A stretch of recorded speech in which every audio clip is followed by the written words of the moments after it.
And we are live.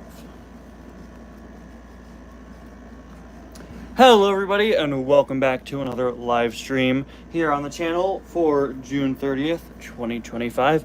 Hope you're all doing well this evening. Very excited to get back to it. It's been about a month since the last live stream. I've been really enjoying this recent schedule of doing one a month or so, and I think this would be kind of a fun way to wind down the month, right?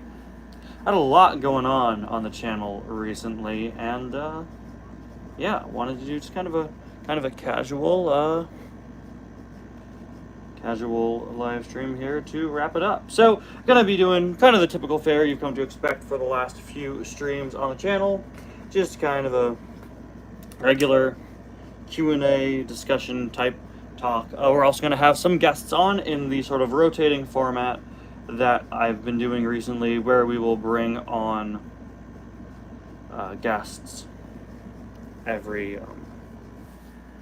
roughly every 30 minutes or so. We have 3 guests lined up for tonight.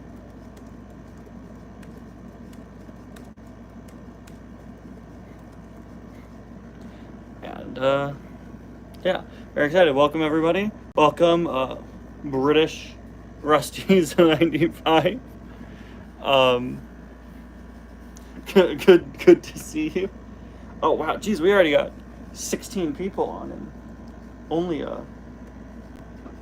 2 minutes. Wow, that genuinely that might be a record for most amount of people. 13 on my screen. It says 16. I think we may, now we're at 19, guys. I think we just set a record for the channel for most amount of people watching a stream this early on. Wow. Usually in total we peak at around 25, and when I do these streams later, I haven't seen it hit that number recently. My screen says 0. Refresh, go. So very cool. Thanks, guys. I guess putting up a post telling people ahead of time is probably smart. Yeah, I have my laptop open to read the chat, and it says 19. Oh, we're back down to 16. Yeah, it's inconsistent. But yeah. Ty from Calypso. Ty, how much storage have you freed up recently from the big videos? So I actually haven't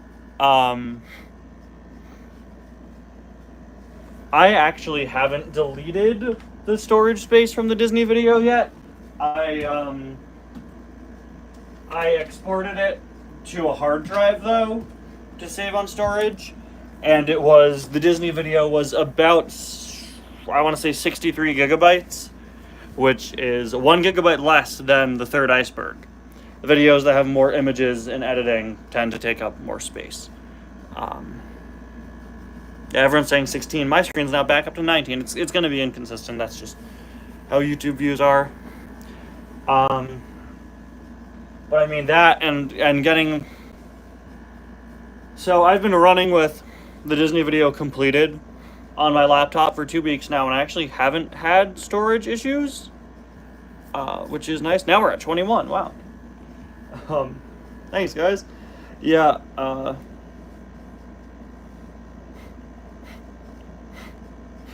so yeah, but I don't know. I'm excited. I'm excited, guys. And like I was saying right when I started the stream, it's been a big month for the channel. I'm very happy with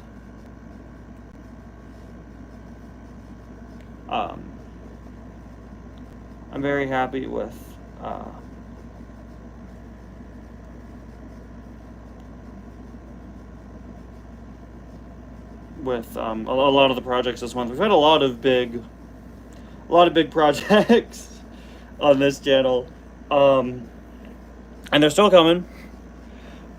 For weeks, to give an update on Project 10K, since I've kind of gone radio silent since I did the mega review, I have been trying to start filming the Cars Off the Road movie for weeks. Literal weeks at this point. and the weather has been so bad. It was raining. It was raining every day for like 3 weeks. And now it's been like consistently almost 100 degrees every day. So I haven't been able to start work on it, but we were able to start work on Cars' Super Hot Beach Party movie, the Christmas Chaos follow-up. And let me just say, we've done maybe the first 5-10 minutes. There's some I want to reshoot, and I hope to continue filming with Pikmin Purple later on in the week. But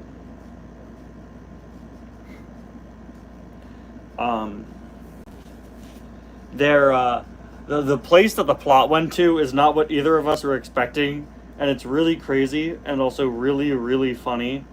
I think people are really gonna like it. It's strange. It's a little bit less conventional. The plot is a lot more random than the plot's a lot more random than Christmas Chaos, which was, pretty straightforward. They're going to find Santa. Here it is once again. McQueen and Mater are kind of going on a journey to get somewhere, but the background is very funny, and it involves some characters that we didn't use beforehand. And just like with Christmas Chaos, we're very much making it up on the spot. So I don't want to give anything away.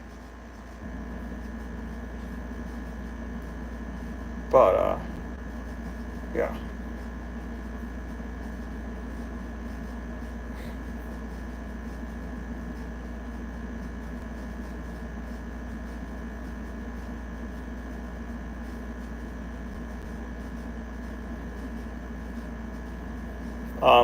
Other than that, the Project 10K Q&A, I'm going to once again ask people for questions for it in a little bit, but well over an hour. I think 2 hours of that is recorded, and it's not going to be much longer than that. I've recorded nearly every question, so Project 10K is I don't know. It's gonna be pretty consistent as soon as I can just finish, Cars Off the Road. It's not been cooperative weather for me to film, unfortunately.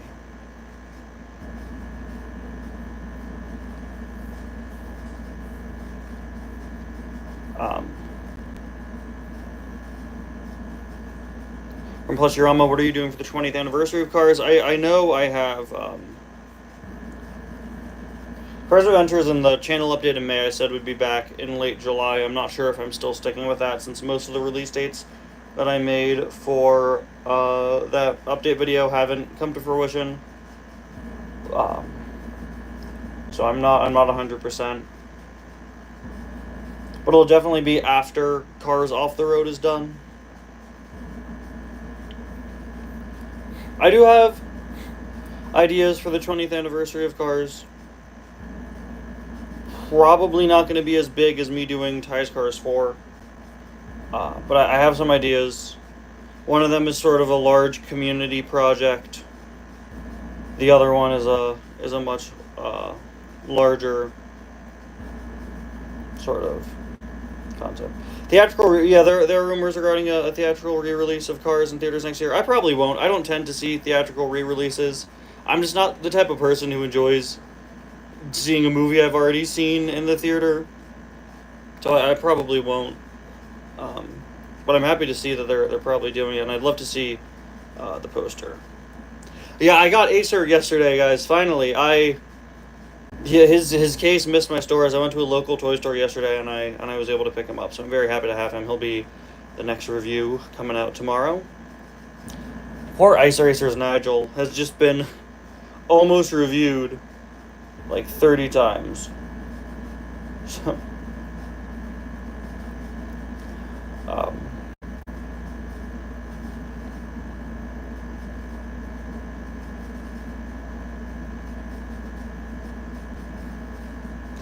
Luigi and Guido diecast history. I'm actually returning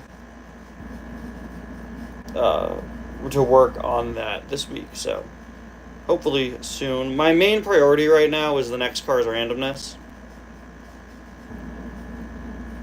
That's the next priority.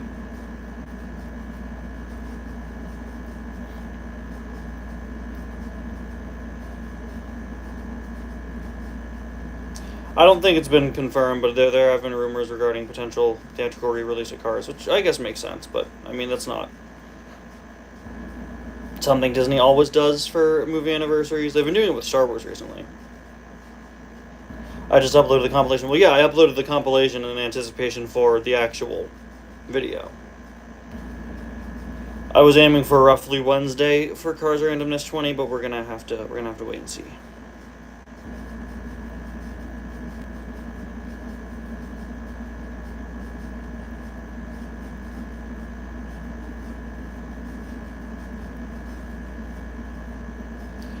So that's the next big project. It's not going to be super big.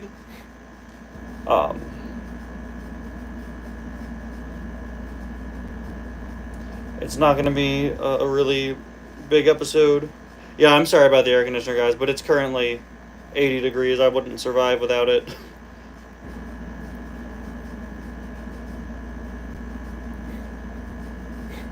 As I said in the compilation video, the gimmick of Cars Randomness 20, what's going to make it a special episode, is that it's going to be made up entirely of sequels to previous Cars Randomness segments from all sorts of episodes. You'll see ones that are running gags. You'll see some that I've only done once in the past be brought back.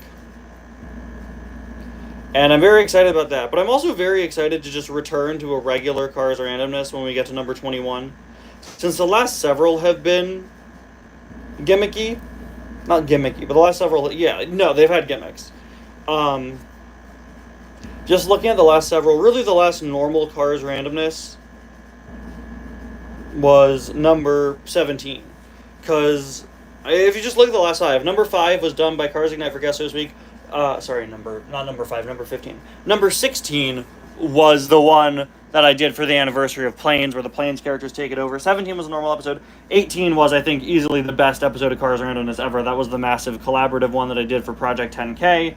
19 was done for Guest Host Week by the Piston 11, which I think is a very funny episode, genuinely. If you haven't seen that, check it out. But so number 20 is going to be all sequels, and then number 21, I'm very excited to go back to just a normal episode. So.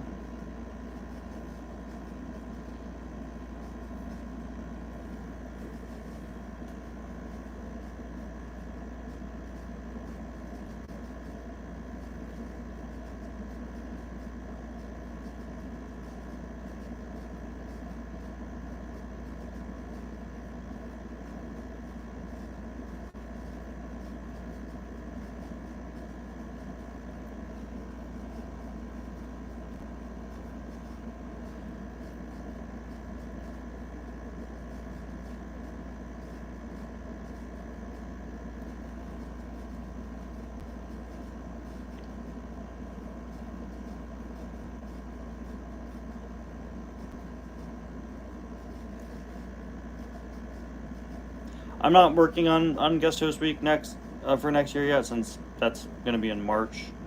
But I always privately contact the people for it. I get a lot of requests, and it's always hard for me to say, but I don't.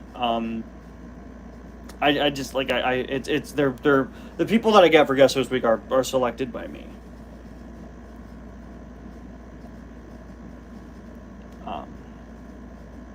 I am always looking for new people. I try to get new people in every year, but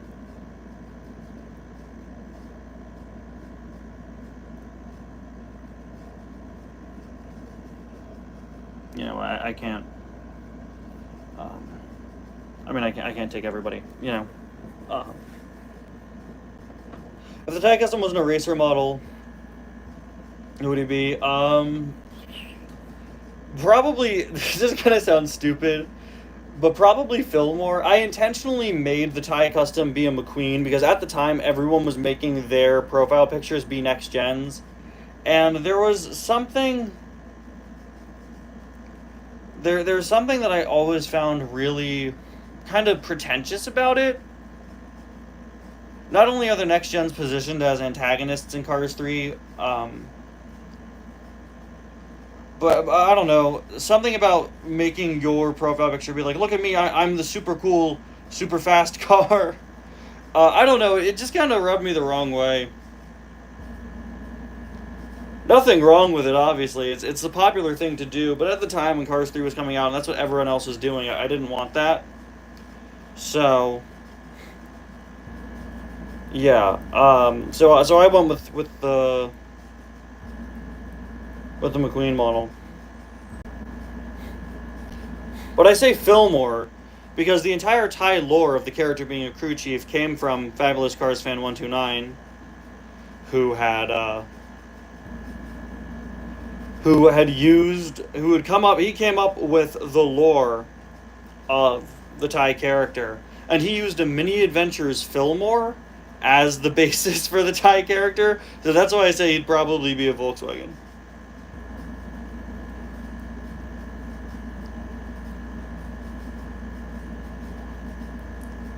That's probably why.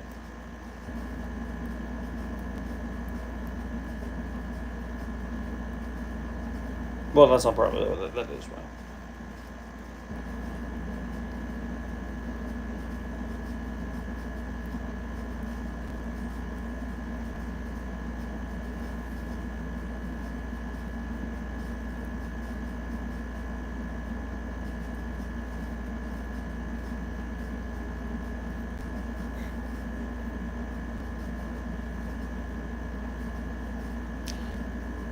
If the Thai character appeared in Toy Story 5, do you delete the channel? I definitely get a lawyer.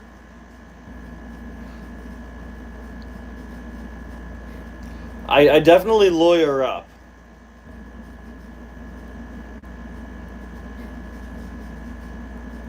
I'm pretty sure that's kind of legally dubious.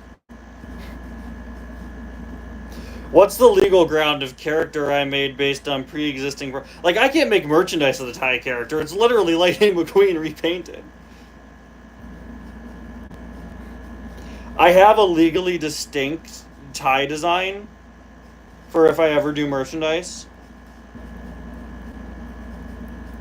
I have a legally distinct Thai design. It's very much stylized. It's just in my regular art style, if you've seen my art.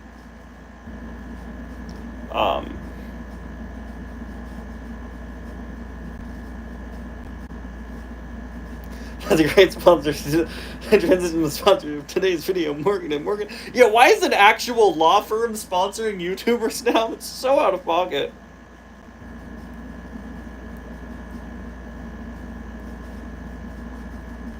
Imagine if a knockoff toy company makes a Thai toy. I would probably buy it out of pure morbid curiosity. I wouldn't on account of not wanting to support bootlegs, but I would probably be very interested. And it would be very funny. Unfortunately, that's not like an impossible idea. I'm not, when's the Thai plush dropping on Makeshift? Dude, I've genuinely considered that. It's just my channel's not big enough.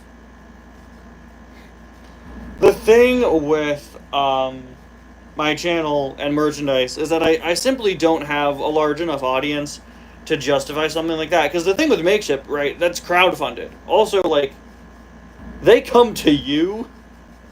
So, yeah, it's not possible. I do have a plan. I do have a plan regarding something that I'd like to sell. And it's actually a bathwater. I'm so sorry. No, I have for a long time now wanted to... I have for a long time now I don't see the appeal. I think it would be kind of like, I don't buy YouTuber merchandise unless it's something super creative. I don't think we need a t-shirt. I literally can't use it. But like, what are you, I literally can't use the Thai design. If I had merch, it would be creative things, and they'd also be really deep cut references to my videos. Um, they'd be obscure references to in jokes and stuff, and nothing that could get me, kind of legally put me in legal trouble. Personally, when it comes to t-shirts, I always love getting ones that are references.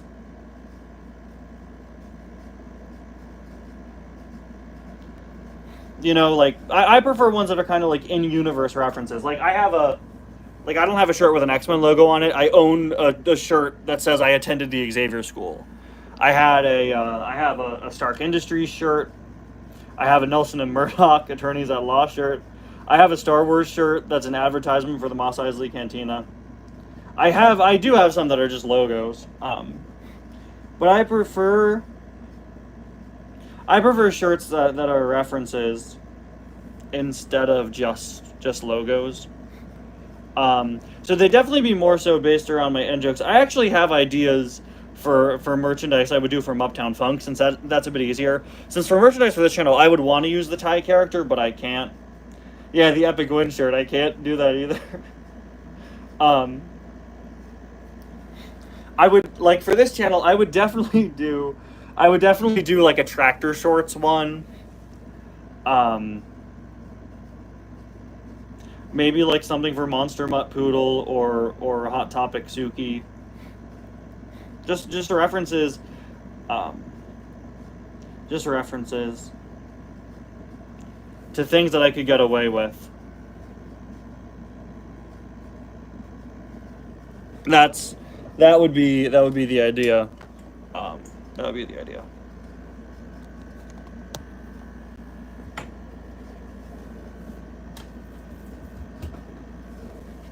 Did you do Thomas content if cars wasn't an option? No, probably not. I'm not active in the Thomas fandom. I follow it, but I'm not a part of it. If I weren't doing this channel, I'd make a channel about the Muppets. Yeah, the Tractor Shorts one should be actual shorts. If I were doing a channel that weren't Cars themed, I'd probably do one based on the Disney parks. If not, I'd probably do comic stuff. I would probably do like Star Wars figure reviews, but even Star Wars is just too risky to make content on now, because the Star Wars fan base is just so rude and just full of just some of the worst people on the internet at this point. But if I weren't doing Cars, I'd probably do a channel based on the Disney parks. I'm lucky enough where on Uptown Funk that content works and I can do it over there, because that's really just one of my favorite things to talk about and focus on the history of. Something I've wanted to do on this channel on several occasions, but when I do, it just doesn't do well, which is perfectly fine.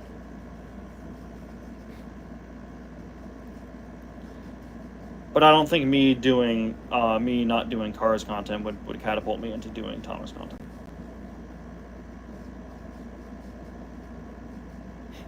Top 8 things you cannot get away with. What's that supposed to mean? Sonic fandom is way worse. Well, any fan base that includes Chris Chan is predisposed to being a worse fan base. But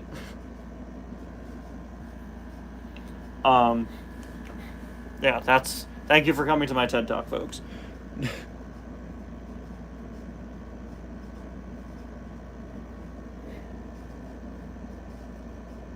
Will you review the new Speed Champion McQueen? I was trying to figure out how I would handle that. Okay, I'm not sure. I would definitely build it on a live stream, but I'll probably do it as a separate review. I've never reviewed a Lego set before, so. Oh yeah, no, indie game fan bases tend to be really rough too.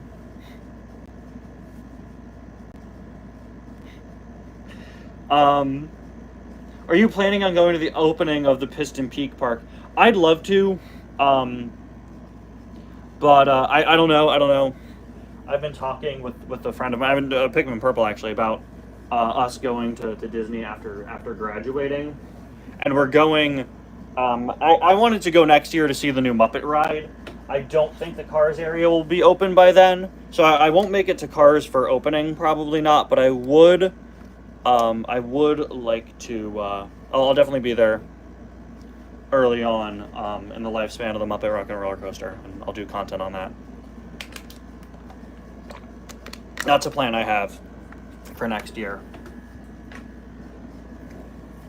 Also, the Disney Parks content just does better on Uptown Funk than it consistently has. For reference,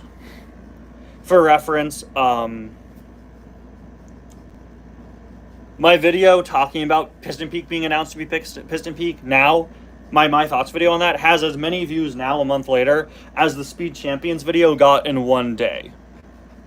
You know, I'd love to go there at opening, but I will probably not be able to. Depends on when it opens, but probably not. Daily reminder that I found Ty through Uptown Funk. If you didn't create that, you wouldn't have your Tiger poster for the special price of $19.95. Thank you, Calypso.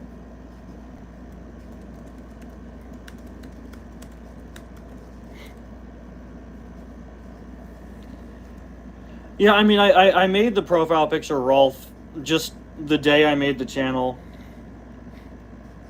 I don't plan on changing it. I like Rolf. And while I would prefer to maybe have some more personally branded Uptown Funk stuff, I like the profile picture being just that classic picture of Rolf from the 60s. I may change it seasonally, throw a little Santa hat on him in December or something, but...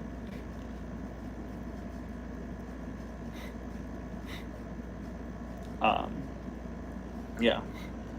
Alright, guys, in the next 5 minutes, we will be bringing on our first guest. But for now, I'll do a couple more questions while riding solo. Yeah, no, that's why Rolf is there. He's my favorite. Yeah, it's not deep. It's not complicated.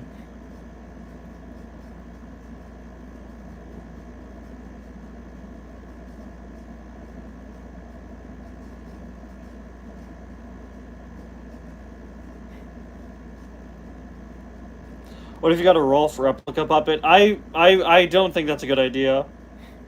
Number one, I don't have space.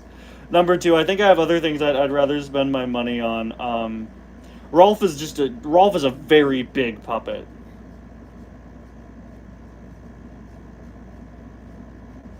It's also one that requires 2 people to puppeteer.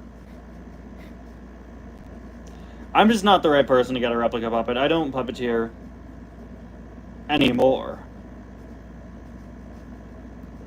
Say Tutter for minor if he doesn't count Beaker. I'm not sure if Tutter counts. I met the guy that played Bear at a convention once. I actually didn't watch Bear in the Big Blue House as a kid, but I've met Noel McNeil. I have his autograph.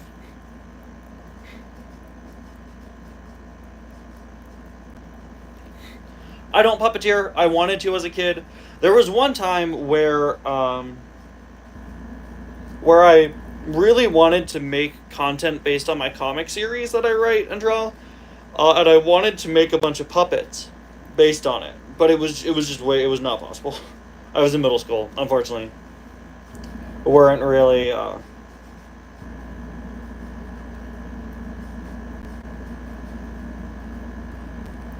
Mac from the sausage commercials. Yeah, Mac. The guy who played Tutter as in my work. Yeah, he was Peter Linz, right? I tried to make puppets based on my comic series when I was younger, and it didn't work. I do have a few puppets. I have a few sock puppets that my mom and I made as a kid.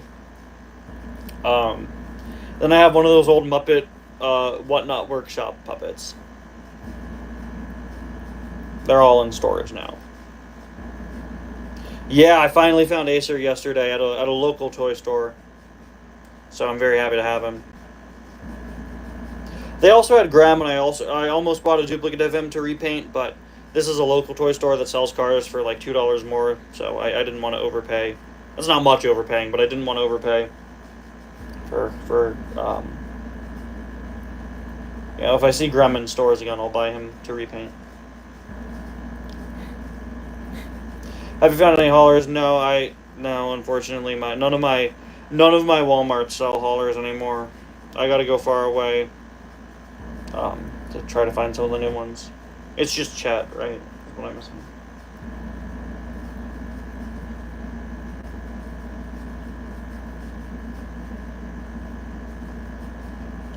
Oh, and Cars 1 Mac, of course. Which is, it's upsetting, but... I mean, it is what it is. No, I'm going to keep Acer. If I find another Acer, I'll repaint him. Same with Grem. But I'm going to keep Grem and Acer as is. I'm not as big a fan of the Thailand Grem as I am Thailand... Sorry, I'm not as big a fan of Thailand Acer as I am Thailand Grem. He's very neon. But, yeah. Anyway, it's now time to bring on our first guest, who was actually supposed to be... yeah, Acer's got a much more faded color scheme. Actually supposed to be a guest last time, but we had to end the stream a bit early. Please welcome our first guest to the stream. I also wonder, Eduardo, who could it be?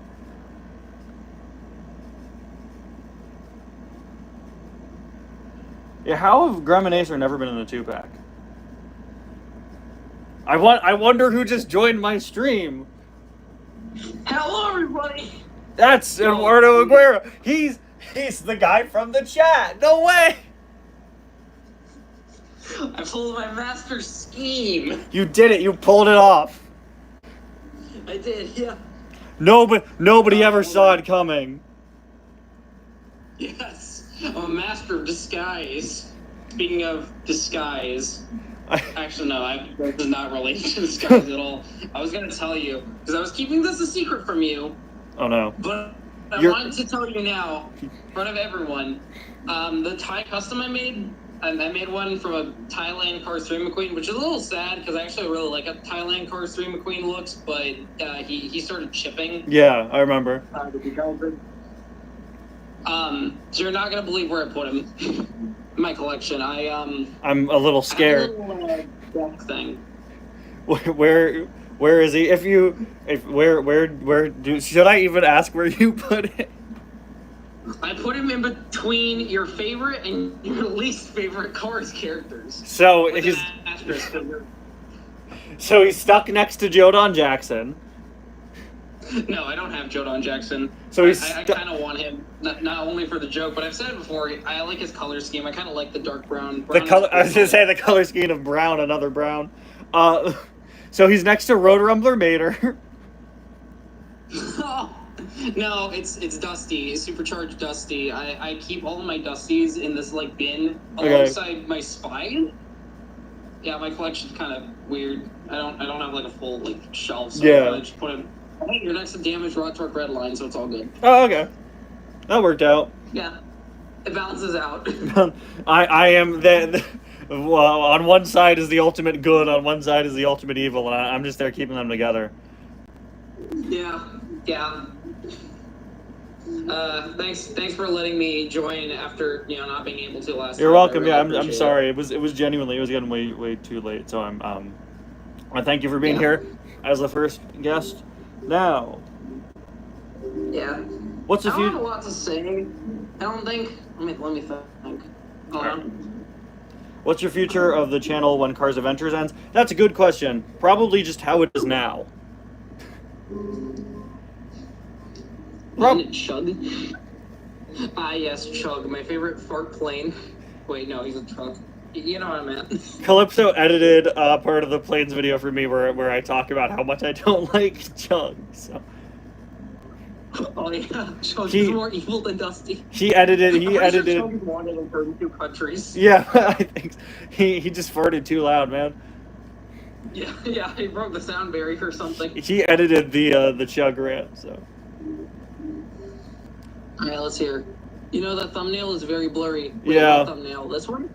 The thumbnail for the stream, yeah. For some reason, I couldn't get the camera to focus for it. I'm sorry. Foiled again. I just lost my entire subscriber count over that one. This can't keep happening to me. Wait until...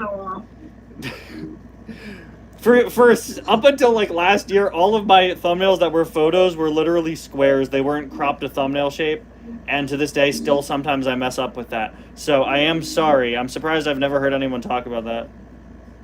Wait, thumbnails are not squares? Yeah. Oh, yeah, wait, yeah, they're like rounded. Yeah, I don't... I'm sorry, I don't know the proper aspect ratio. So, I mean, I just kind of crop my thumbnails. Yeah, that's... like in the YouTube thing. That's what I do now. I crop them when uploading them, so... Whatever. Now they look fine, but every once in a while you'll see, like... They don't fully take up the thumbnail space, but it depends on your device, because on mobile it's fine. On mobile it automatically crops it for you. I love watching your videos on my smart TV. It's always really funny seeing time. My family and I have been watching the Disney video for the last week, on my TV, and no, it's very funny to hear me monologuing, but also I'm there in the room also watching it. And I've had times where I was gonna pause it and explain to my family something, and then I press play and I just talked about it in the video. So there is a sense of awkwardness that obviously my audience doesn't feel, because you aren't me. There's gonna be that weird level of awkwardness of watching it. Especially because that's a video where I show my face. It's weird to show my face on a screen, and then also I'm just there sitting in the corner of the room. You're just looking at yourself. It's like... For 7 hours. So... yeah. The other thing that bothers me with my channel on the TV is that my channel banner is not cropped for the TV. Oh yeah, it's like kind of zoomed in, so like a lot of the parts are missing, I think. It's cropped. That's what I remember. It's cropped for for just computer viewing. So at least when I see it on my TV, it's like fully you just see it's just in the middle, and then nothing else. Uptown Funk is the same way, but it's a banner.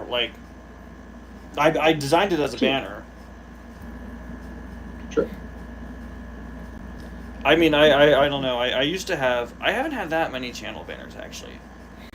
I had one for years that an old friend of mine made me, which was just a screenshot with my name on it. And then we had the white one with all the in-jokes. Now we have the silver one. With slightly less in-jokes, but more relevant in-jokes. Yeah. Alright. Checking if the chat is, going, because I'm not seeing any... 40. Indeed, Polly P3. Indeed. First half of the top row of the keyboard. Very cool. I mean, if I look at I don't know. Because I've had people ask me, how long are you going to keep the silver tie for? Is that there forever? And I don't know at this point. I don't know. I like the silver tie design, I really do, but, and I like the silver and gold branding, but I started it for Project 10K. Part of me is is that too pretentious? Is that look at me, the car is gold now? I don't think so. It's to celebrate what the channel has achieved. But I think I said this in the... Yeah, it's just a celebratory look, it's... Yeah. It's a way to signify we did it, we hit 10K. It's like a part, it's like a black suit. Is it black suit or black tie event? Yeah. I forget which one. It's a black tie event, except it's a gold tie event, and I am the tie. The problem is... I didn't even realize that. I mean, obviously Project 10K has taken longer than it was gonna. But... It's going to be a full Project 100K. I think I said this in the last stream, but I think the idea is Project 10K will be over within the next month. I think I'm going to keep it until Halloween, where I'll switch to a Halloween profile picture. And then I think I'm going to switch for Christmas, and then I'll probably go back to the blue one in either November or January. Maybe I'll do a bit of a redraw of it. Originally, I don't think I've ever shown this before, but originally, exclusive right here, you heard it here first. Originally, and I think I still have it, but I don't know, I don't think I could show it on the stream. But originally, the Project 10K tie design was supposed to have a blue gradient instead of gold. And I worked with a blue gradient, but I couldn't get a blue gradient overlay to work because... metallic tie, is that what you're implying? I guess so, yeah, pretty much, but The thing is, the gold tie that's used now is just the original tie profile picture, but I magic wand tooled the blue out and replaced it with like a gold stock photo. So I didn't paint it. This is like I didn't digitally paint it like I've done in the past. It's a gold stock photo that's just behind him. Yeah, kind of like flipping or something. Edited to make sure that everything looks consistent. When I tried to do that with a blue gradient originally, it just didn't work because I couldn't get the gradient at an angle where it worked successfully. And I know I still have the blue gradient somewhere, but I have like Imagine a Mater and Chug spin-off series. I don't think Mater and Chug would get along. I think they get along too well. I mean, that would, unfortunately, I don't believe that the audience would survive to the end of the series. I have 3 or 4 different, literally pages documents that I just make my thumbnails in. And I have like all the different tie looks. I have the Halloween one, the old Halloween one, the orange vampire one. I have tie, and then I have tie facing the other way. Tie facing the other way is my favorite, I guess. Which is the one that I use sometimes. I have one in a negative tone for some reason. I don't remember why. I have tie looking the other way, but the eyes are looking to the side, which I've used for like gaming live streams and stuff. Oh, do you have a tie, but the color scheme is reversed, so like the blue is in the back and the black is in the front? I don't, but I have one with a negative filter, so he's red. Yeah, but I mean to get off of the tripod for a second to show you guys. Yeah, this is just my document where I make all of my thumbnails. So I have the gold tie, I have the regular tie. Here's tie facing the other way. One of the old Halloween design. I love the hubcaps on the Halloween tie. I always loved when the hubcaps are just like fully covered. Yeah, that's also part of. That's what I did for my OC. I really like how it looks. Just looks clean. The word zombie, but not spelled fully. I don't know what that's from, but okay. They're just miscellaneous.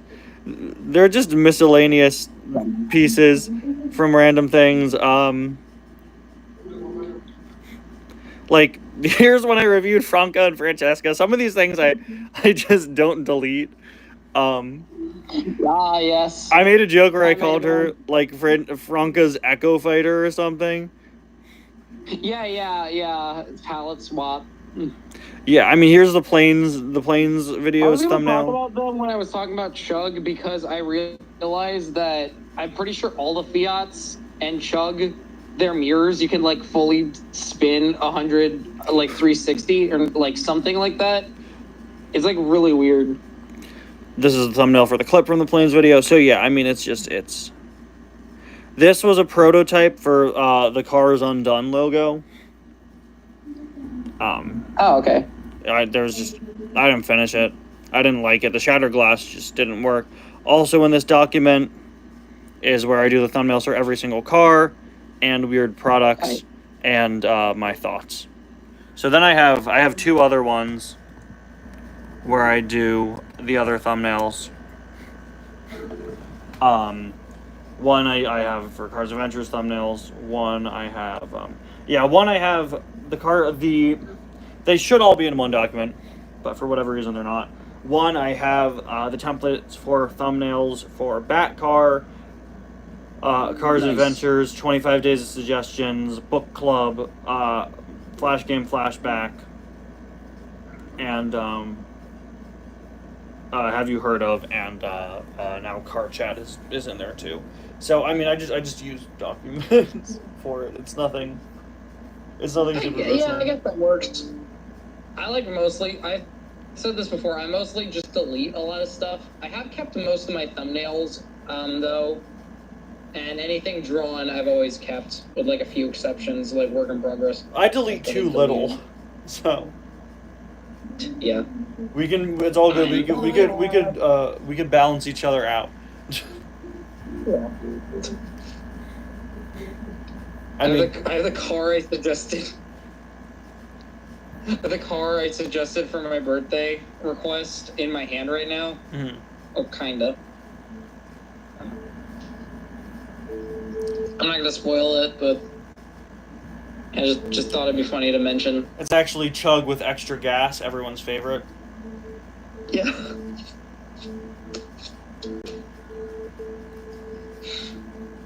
Actually, I think I was talking with a friend about this.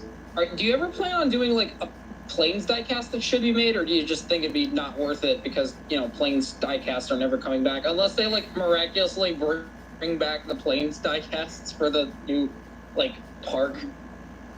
Okay, so I wanted to back in the day. I've always considered it an option. The problem is I've thought about doing it in the current format. The problem is that it's just like I genuinely think that there are too many is part of it. Yeah. More than any movie besides maybe Cars 2 and 3, because Cars 2 and 3 are missing a lot of. Because I'm thinking about it now, there are significant variants that we don't even have. So significant characters. Obviously, a lot of them were planned but canceled. But then you just have things like I was gonna bring up Chug with his Turbo Coach Truckzilla, whatever you call it, Yeah. the little hat. I know it's a minor one, but it's also major kind of because it's I don't know, it's sort of important. I mean, some weird middle ground. If you even just look at if you look at just the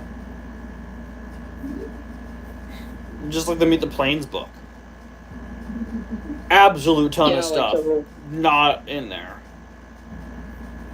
In the diecast line, that's in there. That's not in the diecast line. There's a lot of missing stuff. Yeah. And I mean, I don't know. That's. Yeah. I was gonna say, I'm kind of shocked they made your namesake though, because I actually found out he doesn't have any backstory. A lot of the other Nebraska Trout planes have backstory, like Pack Rat and Firebird. I think that was her name, right? The purple one. But Tysonitis, zilch, nothing. Yeah, Tysonitis isn't in the book. He's in the book? No, he isn't in the book. I guess I just read it off the Cars wiki. Yeah, no, he's not. Which is unfortunate, because as we all know, my parents loved Tysonitis from playing so much they invented time travel to go back in time to name me after him. So, yeah. Jump again. Have you heard of Veggie Tales? I heard of Veggie Tales. We could have had Skipper with folded wings.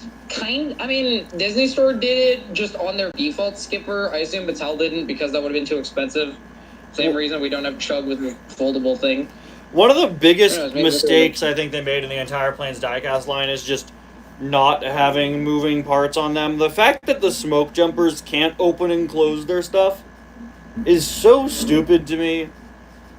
This is the same toy line that made Sharks with spinning propellers. How could they? But also they did gimmicks for characters like Blade Ranger had a gimmick. The Deluxes in the Planes line all had gimmicks. Sharps did not have a gimmick, but they tried to pass him off as having one. Yeah. That's his government name. We all know that. Scale, because 155 scale is pretty small, so a lot of that would have been hard or just too expensive, maybe. I have Hot Wheels from the '60s that have opening hoods. I think they could have pulled off a moving plastic piece on a plane. You know? No, guys, hear me out. Rochelle, but with the little flaps, the little flap so that the plane can, go up and down. That would have been Dusty, but with functioning eyelids. Everybody's got a gimmick now. Except the Planes diecasts. Riker with moving boom. Was that what he was marketed? I think so, yeah. Yeah, because his boom moved, his little lifting thing. It is funny for me to see that they did try to market a lot of the Planes diecasts with with gimmicks for the deluxes. It's not necessary. People were gonna buy them anyway. I think it was a price thing. They're like, we need to advertise a play feature since it's a little more expensive. I don't. Planes were actually more expensive than regular Cars diecasts. Like, planes were more expensive than regular, like, deluxes even. I was just gonna say, I don't remember the pricing. Obviously, it was also 10 years ago, so Cars prices have gone up about a dollar over time. But yeah, no, I don't remember what the price for single planes was, but I believe it's equated closer to that of a deluxe. Thomas Train versus Lightning McQueen. No, there's a Cars Adventures episode about that. Thomas won. He just murdered McQueen. Pretty much. I mean, I will say one of those two would die. And I think it's the one that's heavier. The Cars Adventures episode that was McQueen's Nightmare, the Thomas one, I literally just made on a whim. So there are a lot of times where making Cars Adventures gets boring and I feel a little bogged down. And literally just on a whim one night I was like, McQueen has Dream where he meets Thomas and it's the apocalypse. And people loved it. I think partially just because it's a Thomas-related crossover video. I mean, I've seen a bunch of... I mean, I remember when I joined watching Cars Adventures in 2022, there were a lot of episodes that felt kind of on a whim, like the Barbie movie one. Or yeah. More recently, the one with Millie. And, like, those are some of my favorites, I think, because, like, they break the mold, kind of. They do something, like, very sporadic and interesting. Yeah, I call them one-off episodes. They're always some of my favorites to make. Things like the Robo-Sarge one. And a series like Cars Adventures where there are a lot of episodes and a lot of short ones. I'm happy I have those that can stand out and often be among the most memorable in the series. That's something I really want to make sure I still keep, but I'm scared I won't be able to because of the format shift with less episodes and longer episodes. But I think that's okay because I have other content that is short form and sketch based. Yeah, like car chat. Yeah, just other like random one-off sketches I do. I think I'll probably do like how I did the Cars Adventures holiday shorts. I'll probably do like Cars Adventures shorts at some point. Alright. I miss the holiday shorts. I remember thinking they were going to become like an annual thing. Yeah, well, they were only a thing. They were only a thing when Cars Adventures didn't have a Christmas season running that year. All right. And then last year I didn't do it because Christmas Chaos exists. And then there's Ty's Cars Tunes, which is when you tried to brand your shorts, but then you quickly decided against it. Yeah, I mean the short form, the sketches that I've done this year, because this year I really tried to do more sketches. Absolute bangers like the Moist Critical parody and the Piston Cup is staged. Like that's a type of video format I'm really enjoying, and that's what inspired Car Chat, which I've really enjoyed. Yeah, I consider branding them as the Ty's Cars Tunes, but I think it's funnier because a lot of my videos I feel like can be kind of I think it would be kind of funny, like I don't know, to just not brand them. A lot of my videos I think are kind of bogged down in branding. I think one of the big things damaging Cars Adventures is the titles are ridiculous. What's a newcomer to the channel gonna think? Cars Adventures Lap 3 8 - what, you know? Why are they labeled like Mario levels? Well, because it takes up less space than writing season blank, episode blank. Fair. When Cars Adventures comes back with the new formatting, I'm gonna put the name of the episode first and then the numbering after. I think, yeah, that's a good choice. That's just also a little more, makes it a little more presentable. Yeah, kind of like what you do with the live streams. I just noticed, like, you always put, like, Ty Talks Live and then the date at the end. I do that with my thoughts. I do that with a lot of series now. I do that with some of the series over on Uptown Funk. I think it's a good format. There will be some cars reveals from Diecast Insider this week, y'all. I don't think it's going to be anything too exciting. I think it's just going to be, like, stuff we're expecting. Like, yeah, it's just he just gets the leftover stuff. Reveal. Exactly. It's just the stuff we haven't seen in package yet.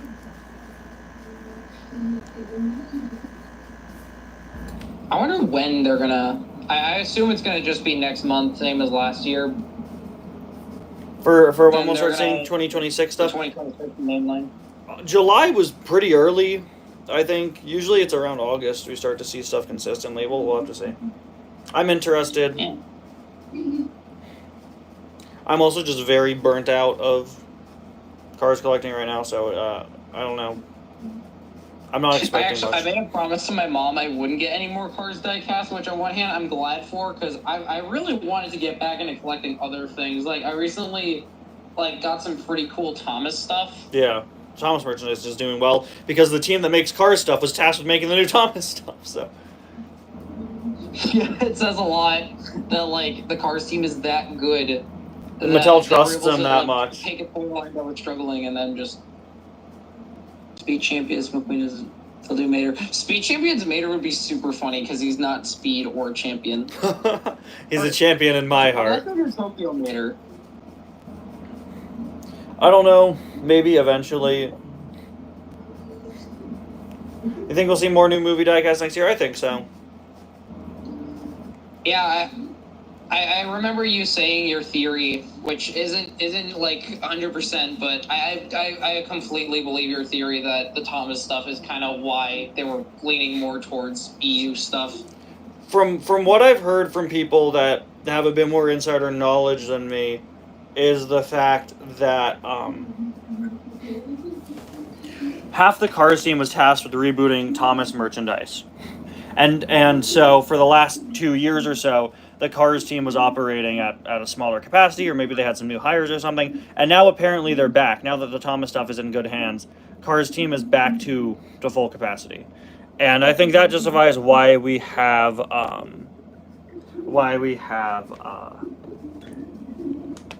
smaller main line for the last few years, and probably the EU stuff. I don't know. I think it's interesting because I think it would take more resources to make expanded universe stuff. So the expanded universe stuff could very well be a mandate from Disney or from Mattel. I don't know. Kind of, but also kind of not. A lot of the I mean, I don't know. Like they're making new molds for Red and Morgan Martins. They have to completely make him from scratch. Well, they have to design all of them from scratch as a product. And I could definitely see the focus on expanding universe stuff in the main line being an idea from kind of new team people that were brought on as replacements. I don't know. If you think of it in that way, maybe you could kind of see it as maybe they're not fully doing it the same way. Yeah. I hope that the EU stuff stays. I think I'm for it as long as it just doesn't absorb the main line. Exactly. That's what we're getting at right now. It's kind of absorbing. Yeah, I think that's the main reason people hate Race and Rescue besides the other stuff. I still can't get over the fact that people were saying either it's too complicated, they can't understand the idea of McQueen being both a racer and a rescuer. McQueen doesn't just suddenly go back, get a little light bar thing. And of course the infamous, it's too childish. Sorry. No. Saying it's too childish is genuinely such a bad criticism. It's literally a toy line made for children. Children love rescue vehicles. There have been Cars rescue vehicles in product lines dating back to 2008 with the mini adventures. I think that's my theory as to why people don't like it, because they're going back to such an idea from a long time ago. It feels more primitive now. Also, because there's a bunch of stuff that's missing.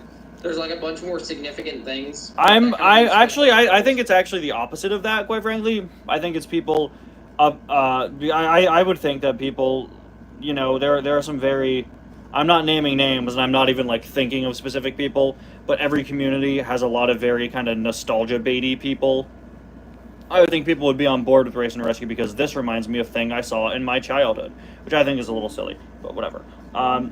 See, the thing is, with Race and Rescue, I don't think it's too childish is valid criticism of an item in a toy line made for children. It's that simple. But also, on the subject of that, as I was saying before, Cars rescue vehicles are incredibly popular and have been super popular in the Japanese Cars toy line. And we've had them in the mini racers line with kind of the police cars. And I'm genuinely shocked it took this long for Mattel to do what is easily one of the most frequently done things in Cars merchandise. There are books there are books. Yeah, I remember Rusty 95's book club about like the time Mater was a deputy.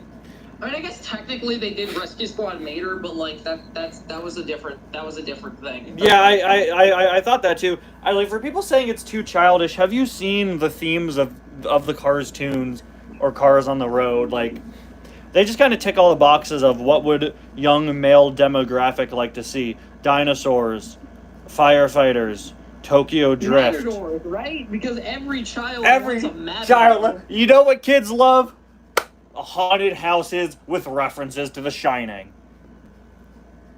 I mean, no, Shining is so old. I don't think the references hold the same weight. It doesn't feel like it's not like referencing like Friday the 13th or something. I think those are actually pretty close in release date, but I was scared of everything as a child, and I had to rewatch part of Lights Out the other day, and I was just thinking like would I be scared of this as a kid? I was scared of everything. Like would this have freaked me out as a child?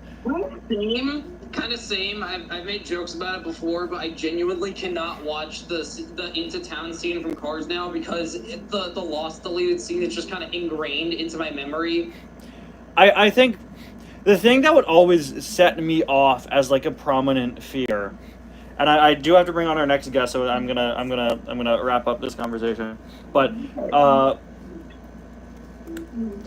the one thing that always really unsettles me are things that are kind of slightly off from how they're not Uncanny Valley, but things that are like slightly different than they're supposed to be in like a scary way, and it kind of doesn't acknowledge it. I don't know how to explain it, and I wish I could give an example, but I always found things they're just like slightly off, kind of eerie. Also, endings that tease something scary kind of unsettle me. So I think as sort of unresolved. Yeah, I think as a kid, maybe Randy actually being a ghost would have maybe unsettled me. Like this is a stupid comparison, but I don't know. Nowadays, I usually use it as like a tool, like good hint that maybe something scary is still out there. But like I finished Squid Game the other day, and no spoilers, but there's something at the end of that show that like I don't know, I just almost like it didn't scare me, but I found it kind of unsettling because it's kind of this unresolved thing that's disturbing. It's the plot twist that they were all squids the entire time they were in a giant aquarium. Squidward, oh yeah.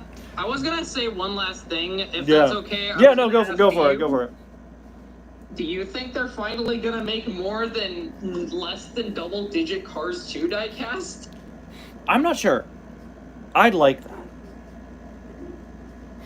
Yeah, I don't know. There wasn't really anything in Cars that scared me as a kid. Surprisingly, the Screaming Banshee didn't, but I have zero memory of the Screaming Banshee as a kid. Isn't it a credit scene? I don't think the Screaming Banshee hilarious.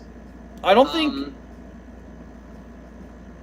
think it existed. Like, I don't think I knew it existed. I mean, yeah, because it's an after-credits scene. Yeah, I'm pretty sure I didn't know it existed, because it definitely would have stopped me. I think it may have stopped me from watching it again. Because, again, it's exactly what I said. It's disturbing, unresolved thing. Part of it is that, and part of it is, like, things that used to be different, and there's no acknowledgement of this. And this is going to sound so stupid, but, like, when I was editing my Disney video, I kind of got hit by that in a weird way. I don't know how to describe it. Well, I don't know. It's weird. It's this concept of things being like kind of slightly different. Scariest Disney ride, for the record, is the Pinocchio ride in California. Don't go on it ever. Oh, yeah, Pinocchio is like the definition of I'm never getting that trauma out of my head. Oh, it's traumatizing. I don't think I was allowed to watch it as a kid for that exact reason. Block every memory. I went on that 2 years ago, and I was like, it was like, I was actually made uncomfortable by it. I don't know. Like, usually, like, there's not much nowadays. That scares me. I watched that one car Kinda horror concepts. movie with the red Plymouth, and that also kind of scared me. All right, I think. Hope you guys enjoyed this segment. I really enjoyed being here again. Ty, thanks for letting me be the first on here. Thank you for being a part of it. I am very interested to hear what our next guest has to say on this topic. Thank you for joining us, Eduardo. Now I'm going to bring on All right. our last guest. See ya. Thank you. Bye now.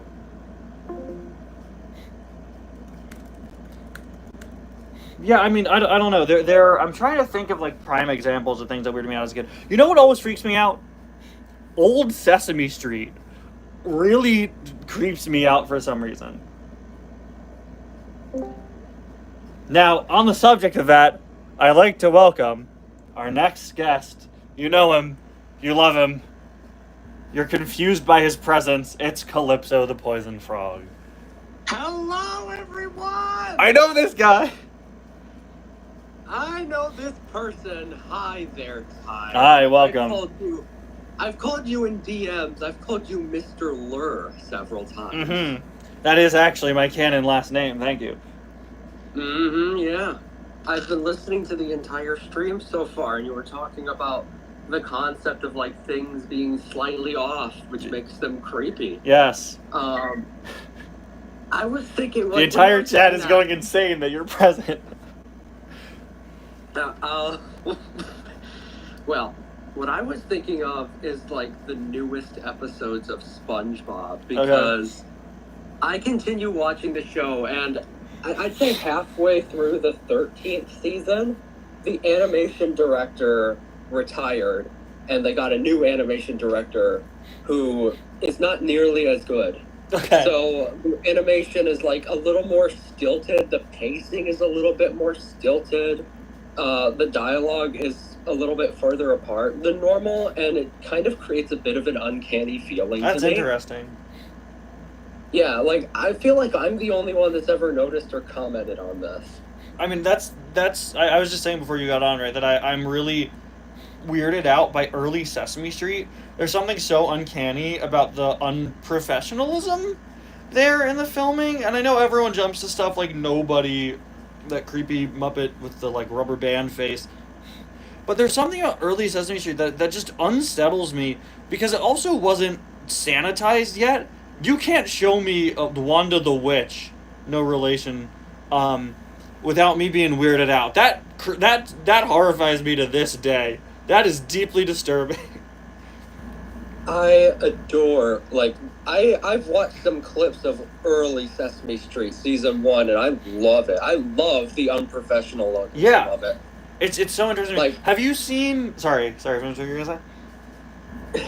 I wasn't gonna say anything. I was just saying, unprofessionalism is like my whole thing. I hate how almost everything else in the sort of genre that I'm in, it has to be like overly professional. Yeah. And I feel like it makes it less real. I feel like the fact that most of the stuff I do, when I want to, like, film myself talking in front of, like, talking to the camera, sitting in my chair with all these DVDs behind me and the Cars poster, I just turn the camera on and look at it, though it's kind of hard to tell if I'm actually looking at it, because I don't have the camera facing me, so I'm just, like, looking off in different areas. It's really hard to look at the camera. Yeah. I'm sorry. But, like, yeah, like, I feel like since I'm not doing professional, and a lot of the other stuff that other anthropomorphic animals do is that they use green screens for everything. There's like one, I don't really want to call anybody out, but there was this one show that I watched, several, that just everything was a green screen, even like the scenes that are supposed to be outside. And I'm like, why can't you just actually film this outside?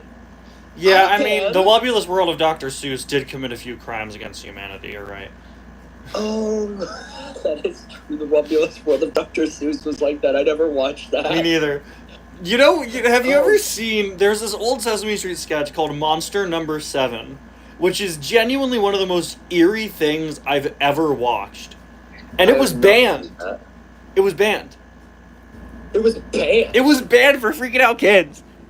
It's Oh my god. genuinely makes me so uncomfortable. It's these 7 monsters about to go first. Think of the Queen of Six, which I did a video on, and Yeah, it's great. It has like this like calm narrator. Imagine that, but it's these 7 2D animated, crudely animated monsters in a race, and they're listing what all 7 of them did, and one of them's like, and one of them screwed off his head. It makes me so uncomfortable. I was gonna play it here, but I think I might get copyright claim for the song. There was also Bumble Artie, which was made by the same animator, which was also banned. Oh my god. Where he brings 9 pigs to have a birthday party. And I had this big Sesame Street book as a kid for the 40th anniversary, and I had one picture from it, and it just really creeped me out. And I finally found it on YouTube earlier this year. Wow. Okay, yeah, so I'm on the Muppet Wiki page for Monster Number 7. It turns out that it actually ended up inspiring an entire TV show, Monster Number 7, that was called, like, 7 Little Monsters, which is crazy, because I know 7 Little Monsters. You are one of them. I'm one of them, and I could probably name you at least 6 more, but it actually ended up inspiring an entire show. But yeah, it was called Monster Number 7. Yeah, it just makes me really uncomfortable. I'm just gonna show you guys the thumbnail alone. Rusty's 95 remembers that show. Thank you. Like, I don't know. This can we play it without getting copyright claimed? I'm gonna play it without the music. But look at this. This is terrifying. Here they go. And they go and they have a race. Obviously, this one's in very poor quality. Oh my god. But it's really disturbing, and it's silently narrated, and they're about to race. That one's holding a tree. I think that one is the one that screws off his head. Yeah, look at them. Yeah, I don't like it. Reminds me of Where the Wild Things Are. It really does, yeah. I'm trying to watch the stream while on it, and it's delayed, and it's throwing me way off.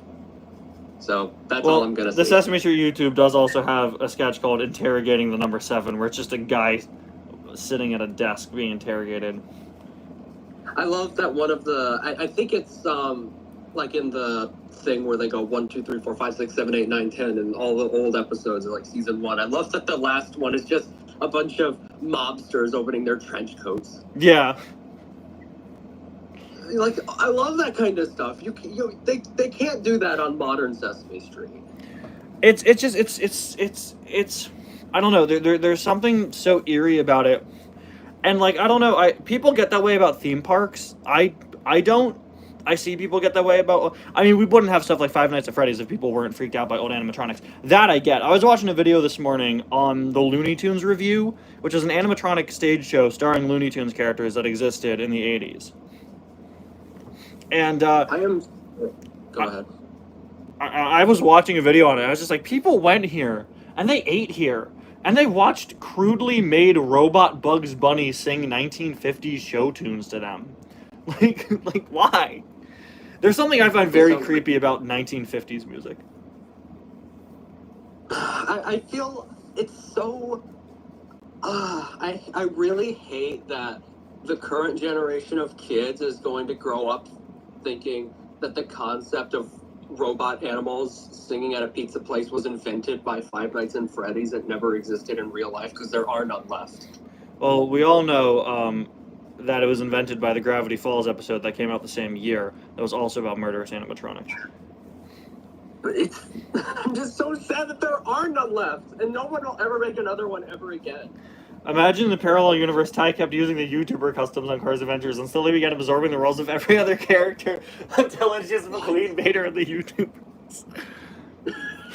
What even is that? In early Cars Adventures, I had customs that were based on my YouTube friends, and they all had really, really bad names that were poor amalgams of their YouTube names. Yeah, but people get that way with theme parks, and it doesn't weird me out. I was saying the Pinocchio ride at Disneyland really weirds me out, and it's kind of creepy. But I don't know. I don't I don't know. Like, old theme park rides don't scare me in the way old Sesame Street makes me unsettled. It's so many. What scares me early Cars Adventures.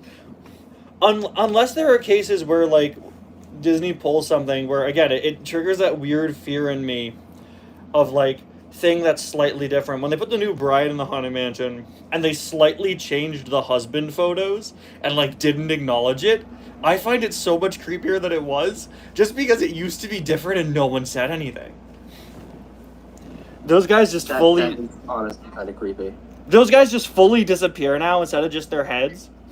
And there's something that's like, there's something about that makes me so much more uncomfortable. Maybe because there's something inherently comedic about the concept of these guys with their heads being gone, but something about them fully disappearing suddenly after 20 years of being in the ride and just their heads going missing.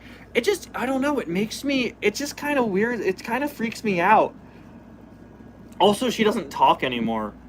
So I think kind of the levity in that scene is gone, and it's strange. It's strange to me because it is that it is kind of there's an unnervingness about it, and like I'm when I went back in February, I was like, because I went to Florida where the previous bride is still standing. I was like, when I was going in the attic, I was genuinely scared. I was like, wait, are they gonna fully disappear or not? You can trust me. I'm an expert on the subject. I own her action figure. Yeah, like, I've heard you ramble on about this in Discord all the time. I do? Well, at least several times. I'm an expert on the Haunted Mansion changing. Yeah, you certainly are. If I have any questions about, hey, what changes happened to the Haunted Mansion this week? Like, what cobwebs were added? What cobwebs are added? Well, what additional Screaming Man audio figure was added? Have I told you about the bat? I think, yeah, I was the one that found that image for you. No, not the Batmobile. Yeah, this is a Super 7 figure. There was a line of Super 7 Haunted Mansion figures back in the day, and I got almost all of them for my birthday, and a token and a Funko Pop. Yeah, I've accrued a collection. Yes. Yes. And I'm waiting for them to make a Funko Pop of the new one because I want to put her cat next to mine. My Funko Pop, not my cat. I don't have a cat. No, so there is this one guy that works on the Haunted Mansion right now who is obsessed with of this vampire bat concept art from the 60s. And like every year randomly in California, the vampire bat just suddenly pops up in the ride for a few months and then is just gone. What? So did the guy have it built into a figure? Yeah. So I'm gonna go to the wiki. In like 2023, it was suddenly there. Yeah. So here we go. This is from the Haunted Mansion wiki, the greatest website ever made. The vampire bat, also referred to as the man-eating bat, is a character in the corridor of doors. Oh, the corridor of doors. I thought it was in the endless hallway. Vampire bat appeared in a concept sketch where it was shown in an iron cage with a couple of bloody bones sticking out, as well as drain glasses of what appears to be blood, implying that the bat was much more carnivorous than a normal bat would be. I love how people write. Yeah, that is peak writing. That is peak description. So the bat was briefly installed in 2023 at Disneyland, next to a chair at the beginning of the ride. And then it was removed in less than a week, and then it came back last Christmas, which is also when I gave you my heart, and the very next day you gave it away. So it was brought back last Christmas, and the Christmas version of the ride, which for the record now lasts like 6 months. Last year, the Haunted Mansion closed on July 27th to become the Christmas version, which I think was tied to the ride getting an update. But yeah, it was just suddenly there one day, and It moved. I think what's happening is that this cast member loves this bat so much, puts it in, and Disney just doesn't find out for a little while. Yeah, I mean, I wonder if it's the bloody bones and drained glass of blood. Yeah, that's definitely it. They do not want that represented in the Haunted Mansion, so they tell, like, as soon as they find out, they remove it. They remove it. They just draw. Are you gonna give it to someone special this year in order to save yourself from tears? I might. I think that is an option. Yeah. I have a big Haunted Mansion video I'm working on for this Halloween, so I've been going into a lot of the lore. But yeah, I was very surprised. Haunted Mansion for a little while. I just wanted to mention earlier that the sort of aesthetic of season 1 Sesame Street, or like things being slightly off between installments, that's kind of what I want to do with my own projects. Like, I think that'd be very fun. I hope that my movie, the movie that I'm gonna be writing soon, 8 Avocados to Hold You, is anything close to like season 1 Sesame Street in terms of aesthetics. I recommend giving it to someone special. Thank you. I might have to do that. Yeah, you're gonna get a voice cameo in that movie. Thank you. I'm gonna voice the 9th avocado that doesn't hold you. Oh gosh. But I hope it, like, because I love things that are like unsettling in a movie, like the stuff in Pinocchio. That the stuff that would have absolutely scared the I don't know what to say. It would have really scared me when I was a tadpole. Yeah.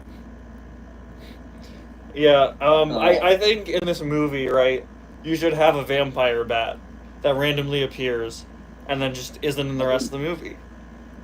One of my friends is a bat, so I could have her wear, like... Oh, wait, no, she already has, like, fangs in the front, so...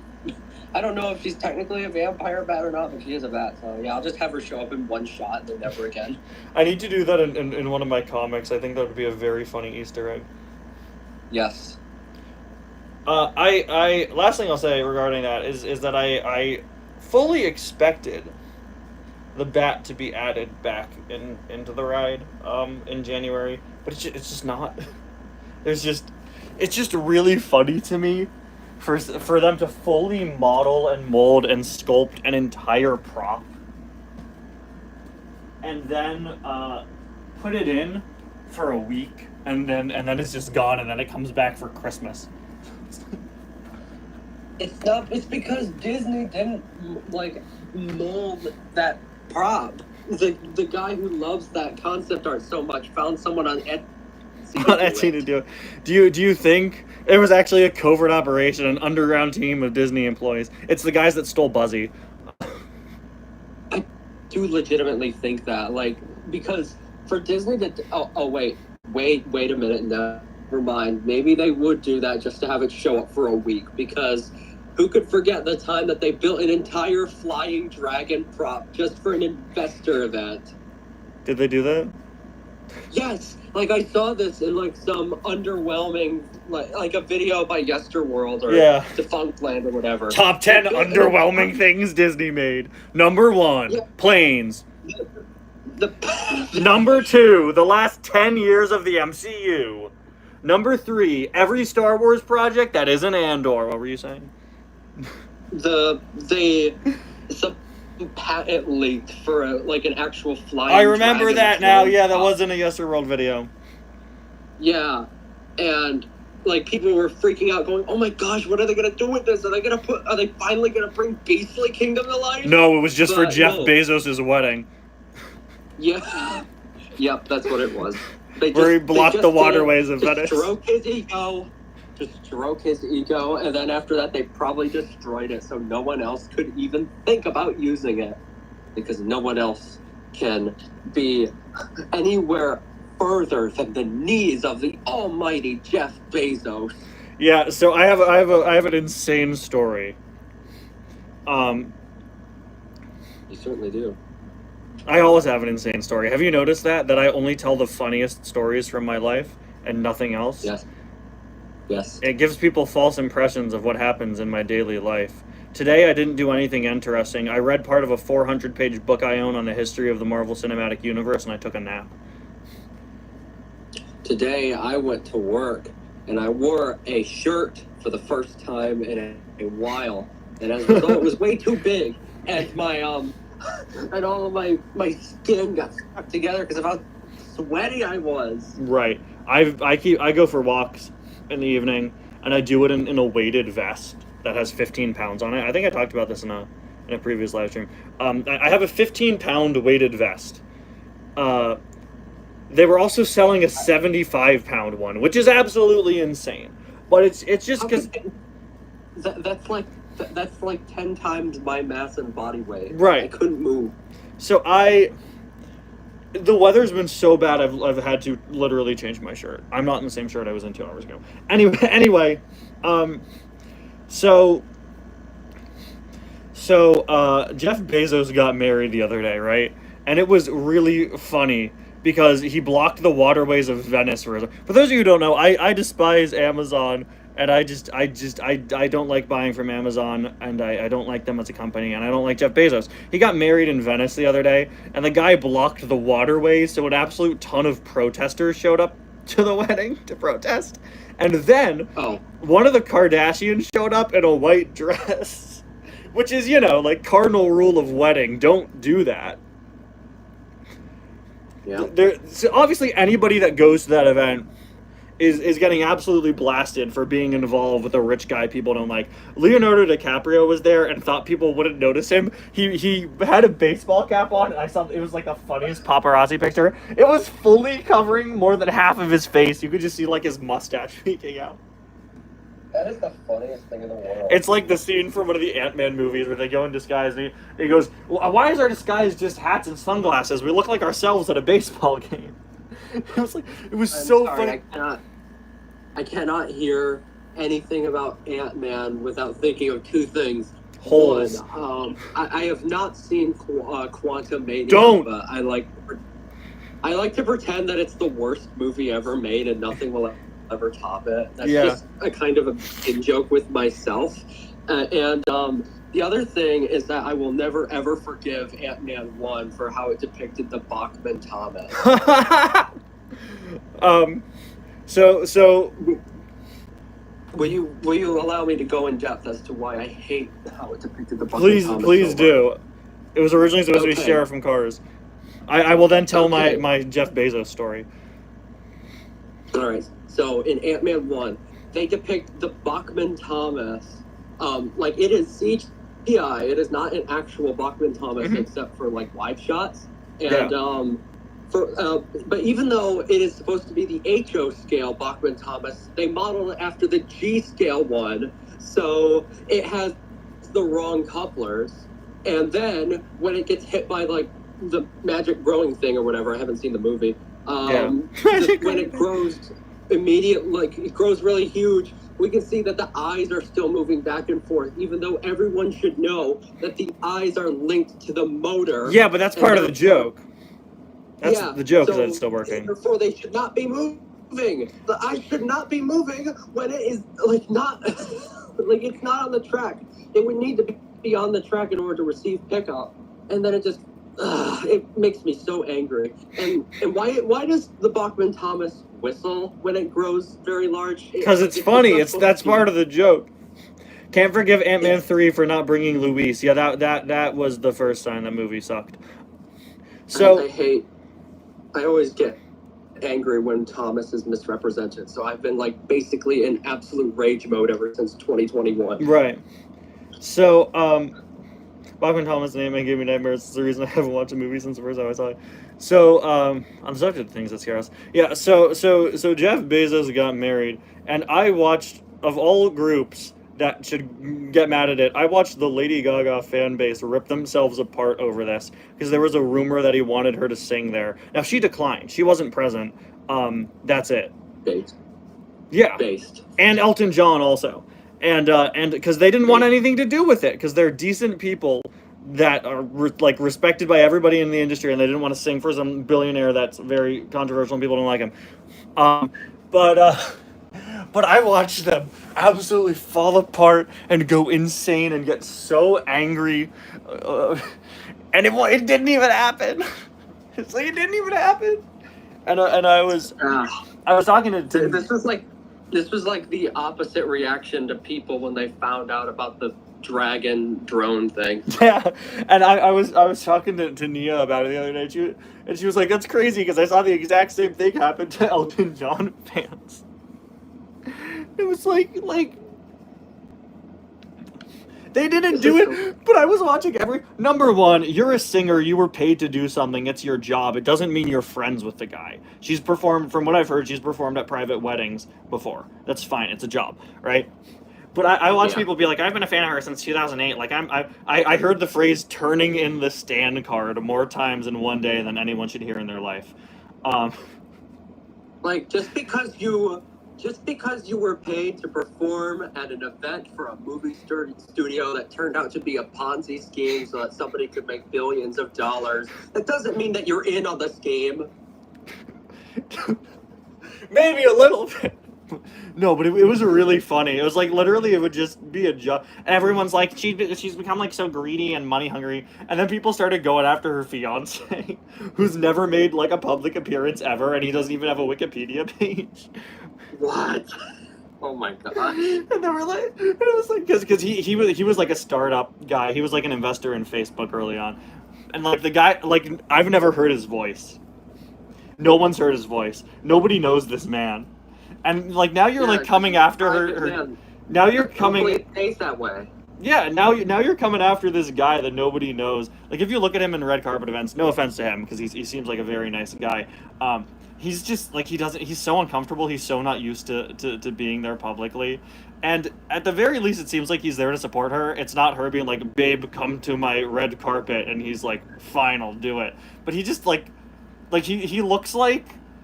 He looks like he's never done a public event. Yeah, because he's just a private person. Like just leave him be. He's very rich, and he went to Harvard and like is in cancer research.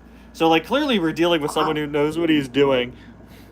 Yeah, I didn't think there could be decent rich people. Yeah, Ty with a smile. I see what you did there.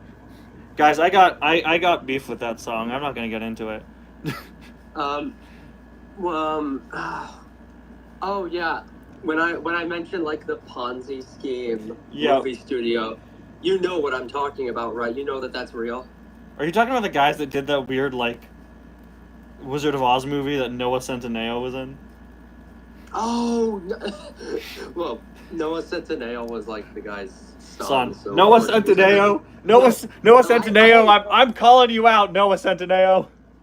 I don't like you. About that.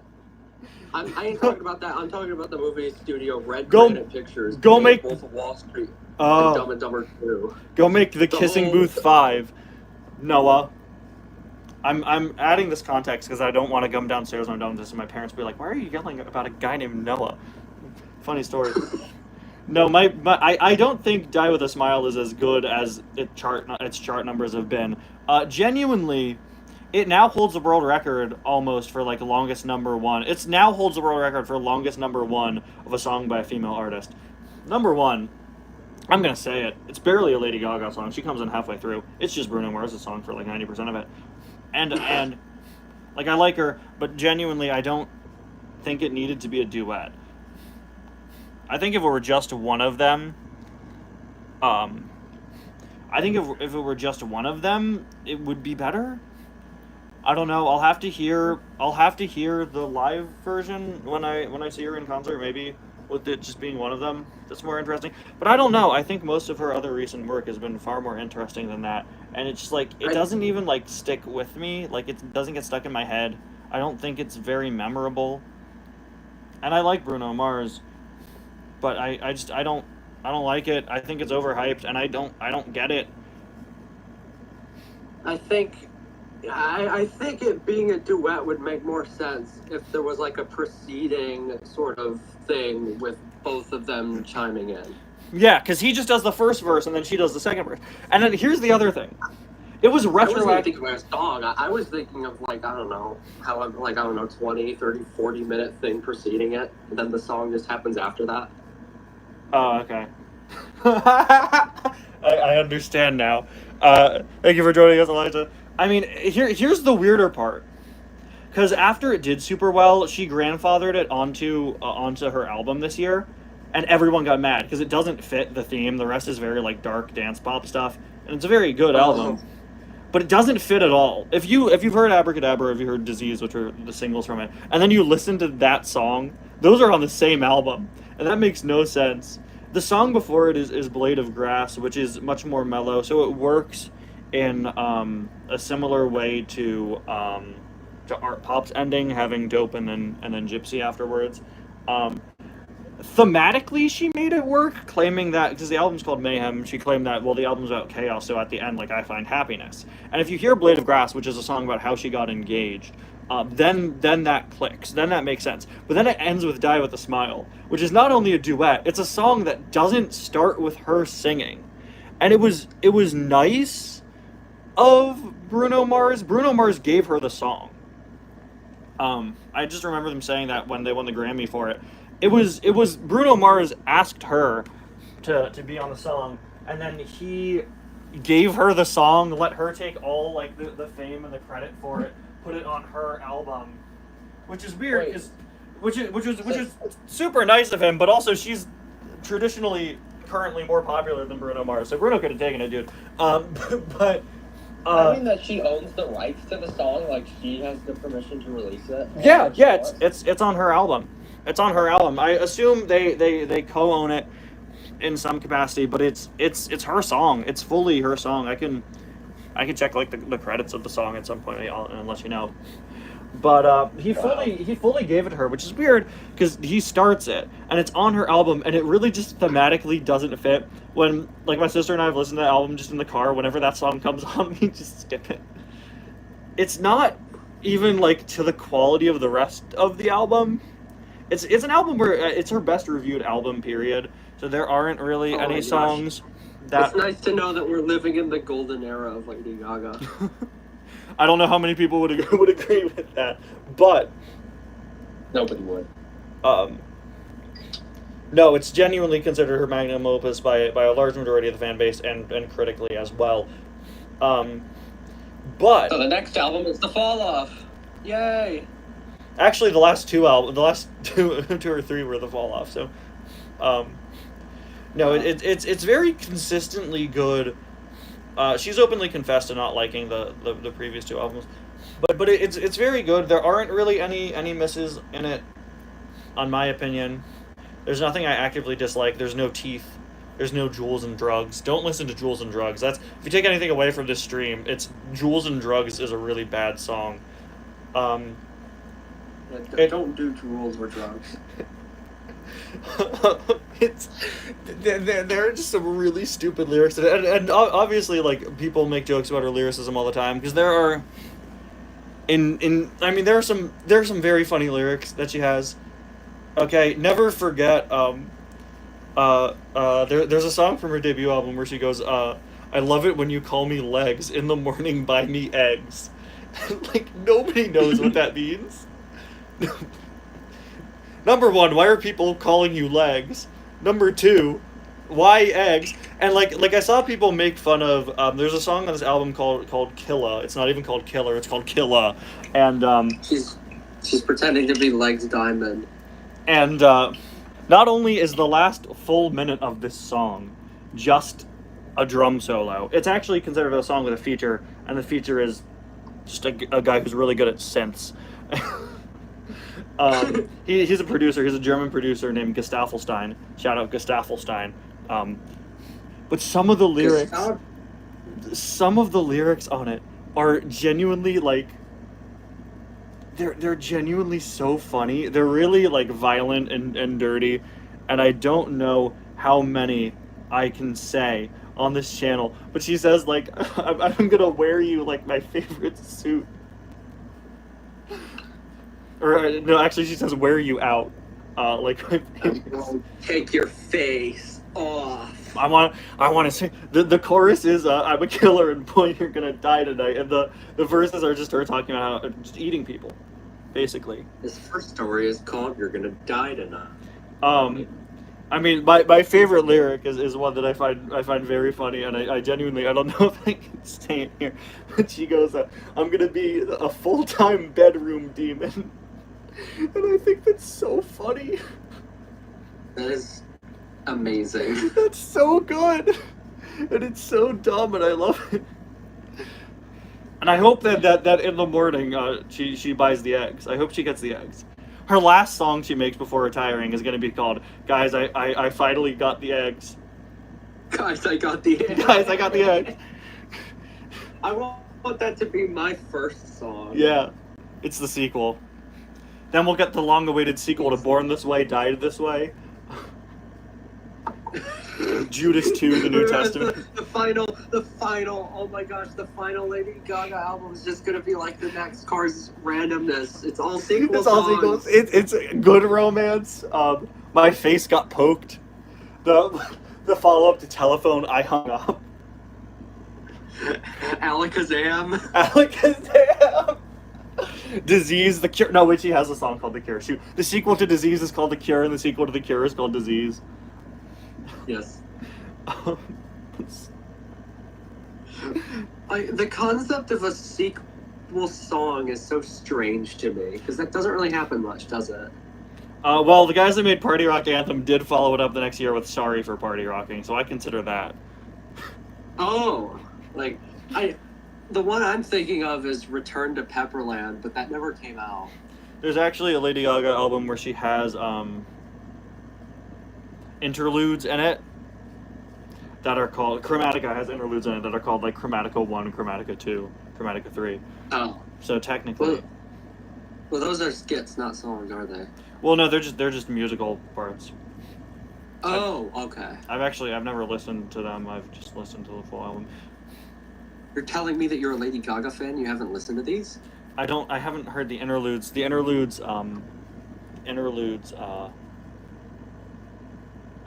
kind of coalesce into the song. I think I saw them in the live version.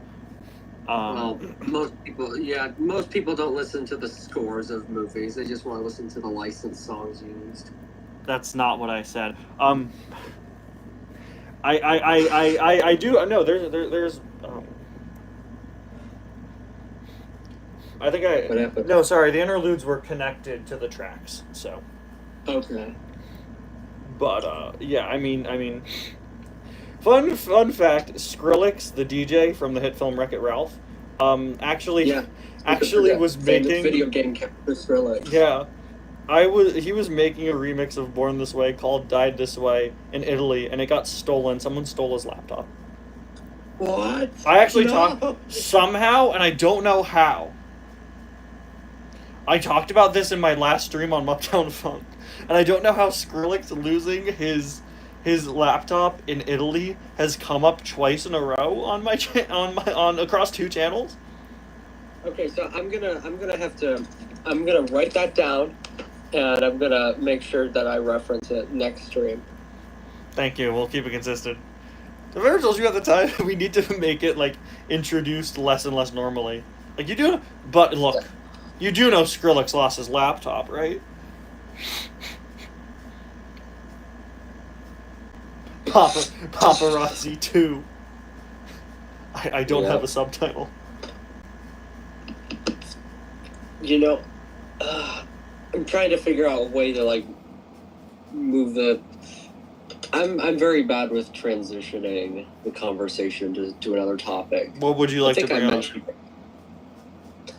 I know what I want for the Cars 20th anniversary, but it's not going to happen. Disney won't do it. Is it It's the Cars album, the sequel? Yeah, it's the expanded score release with all of Randy Newman's score. Yeah, why is some of that missing? It makes me so mad. Why is Cars the only movie that like doesn't have a more substantial amount? Every single cue that's been released is truncated, and there's so many that are unreleased. The fact that Mater's backwards driving is not released. It was used in 2 attractions. It was used for the Cars Race Rally ride in freaking, what was it, Disney Paris or something. Yeah. Euro Disneyland. And it's not called that anymore. And well, I don't care. I'm still calling it that because it's funny. And it was used as the background music for Cars on Ice. And they haven't released the original. I think it's also in Radiator Springs Racers. I think ripped it from the race rally ride. I think it's also in Radiator Springs Racers. Guys, don't you hate it when your cues get truncated? I hate when that happens. I want a medication commercial that starts with, "Has this ever happened to you?" and it cuts to you at a desk going, "Oh, my cues got truncated." That's me every day. Live with the frown. Yeah. Oh my gosh. But I wish there'd be another leak of the Disney servers, like there was a leak of the Nickelodeon servers. That's how people got all the music used in SpongeBob. Have you seen the amount of insane leaks that have been happening just in general recently? In the last week, the pilot for Dora, the Backyardigans, and Phineas and Ferb have all gotten leaked.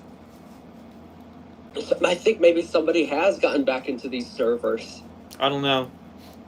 I need to find out who it is. I need to ask them, hey, please dig through the Disney servers, find the Cars score, please. I'm desperate. I want to... if they're in the servers, I would probably ask them what's the recommended amount of dedicated WAM they should have to a server, but I don't know if they'd answer that. Yeah, we will never know the recommended amount of dedicated WAM. Well, I wonder where that kid is now. We should find him. We should have like an X-Files, like Unsolved Mysteries style, where his... Yeah, I think that kid committed a crime. He just wanted to know the recommended amount of dedicated WAM. I feel like Dan Povenmire leaked the pilot. He totally could have. That's like the Deadpool test footage leak, if you've ever heard that story. Where in order to gauge audience interest in making the Deadpool movie, they filmed footage for it and leaked it, and Ryan Reynolds claimed that it was either him or the director or the other writer, and it blew up so much that it convinced Fox to make the movie. So that was a time where somebody purposely leaking it is the reason why we have Deadpool movies now. Leaking is one of the greatest things in the world. You should have been there. I never leak. I never leak. I never leak. I never leak oil. I never leak. I never leak. I never leak. Tex Richmond when the Muppets destroyed his studio. Like in the SpongeBob music community in 2023 when that first Nick leak happened. Because all this music was coming out, and a lot of it barely plays in the show. There's this one cue called Puka. That plays. It goes do do do do do do do do do. Whoa! Hey, we just got copyright claim, man. Well, you can't copyright claim this music if it hasn't been officially released, can you? That's a good point. You just found a legal loophole. Congratulations. Yeah, none of this music was officially released. So we only heard like 57 seconds total in the show from what people... I love that you know 57 seconds. See, this is our mutually beneficial symbiotic relationship. I tell him what cobwebs have been put in the Haunted Mansion this week, and he tells me how long SpongeBob music cues are. Yeah, that's how long we thought the cue was from how long it played in the show. And then the actual full thing got leaked, and we found out that it's over 3 minutes long. Most of it has never played in the show. And what makes it even funnier is that there's two different versions, both of which were used, but the part that's different about them is the part in the middle. One version has somebody whistling, and the other version has like a guitar solo. And we've never heard either of those parts before, so what was the point of using the different versions? But you know what really truncates my cue? You better make that make that one of your shirts, okay? You know what? You know what really truncates my cue? is what? Oh, it was funnier the second time. You know what really truncates my cue is. I actually don't have the rest of that sentence. I just wanted to say that. That is such a good line. Yeah. The one Really- I have a whole list that I keep of what blanks my blank statements. The one I always say is, you know what really Freddy's my Mercury's. Here's another one you can add. You know what really clays my hall? I don't want to reference that, man. You know what really cooks my Dane? I found I went back to the last stream that I was on where I told you about the Clay Hall shirt. Yeah. And I just rewound that part like 100 times just to hear you laugh at me saying Clay Hall and to hear you say Clay Hall. And that I could not stop, and I ended up looking up Clay Hall on like YouTube, and guess what I found? Me. I didn't find you. Huh. I found okay. So I went to Please tell me you just found a video of a hallway made of clay. That should have been what That I would have been found. so funny. What I found was For those of you who don't know, somebody Clay Hall is the who- name of the director of Planes. Yeah, Clay Hall is the director of Planes. I found a video from somebody who took a very similar like class in cinematography and editing that I did, because I went to like these classes in college. Mm-hmm. And somebody took almost the same exact assignment as me, where you have to go and like interview someone local in your area, and somebody did that with Clay Hall. I actually, I was gonna have to do that, but I dropped out of film class.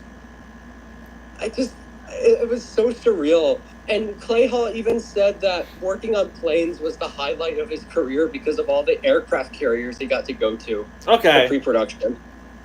You know what? The highlight of my career is the amount of targets I get to go to in pre-production of my review. That is the funniest. That is golden. I have this incredible. Sorry, is that what you were gonna say? The highlight of my career was when Xylia had that garage sale and we sold off the Cars poster that was used in that video. So someone in the area owns that. So yeah, you won't see that again if I ever make another tie appearance. Did you give Sorry, it to? guys. You know what I'm gonna say now, right? What? I'm not gonna do it. It's not even funny. You ever laugh at something you know just isn't funny? Yes, you do. You're Yes. watching my live stream. Did you sell it for this special price of $19.95? No, I think Xylia sold it for like $2. Okay. At that. So I should have autographed it. I think Frid wanted me. He mentioned this in his last video. He's taking the summer off. He's having a great summer break. But Fred and I are going to open up an eBay store, which is going to consist of a lot of old toys that we just have lying around that we need to sell for big money. Big money. And the other half is all the books that Fred has read on his channel, which will be autographed by both of us. I like that. Yeah, so if any of you want to own a book in one of my younger brother's videos, signed by both me and him, keep an eye out for my eBay store that's coming eventually. Ty, is the only time you go outside when you record hunt videos. I'm an Emma Frost main in Marvel Rival, so that question should answer itself. That doesn't answer anything to me. Anyway, I'm going to bring on our next guest in a few minutes. It was an honor to be here. No, you still got time. I'll leave you on for 5 more minutes, which is actually the perfect amount of time for you to sing the entirety of When Can I See You Again from the credits of Wreck-It Ralph.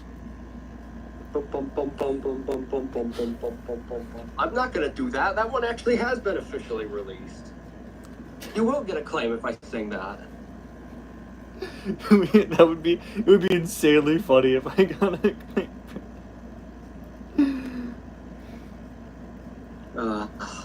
I wish I knew how to write lyrics like you can.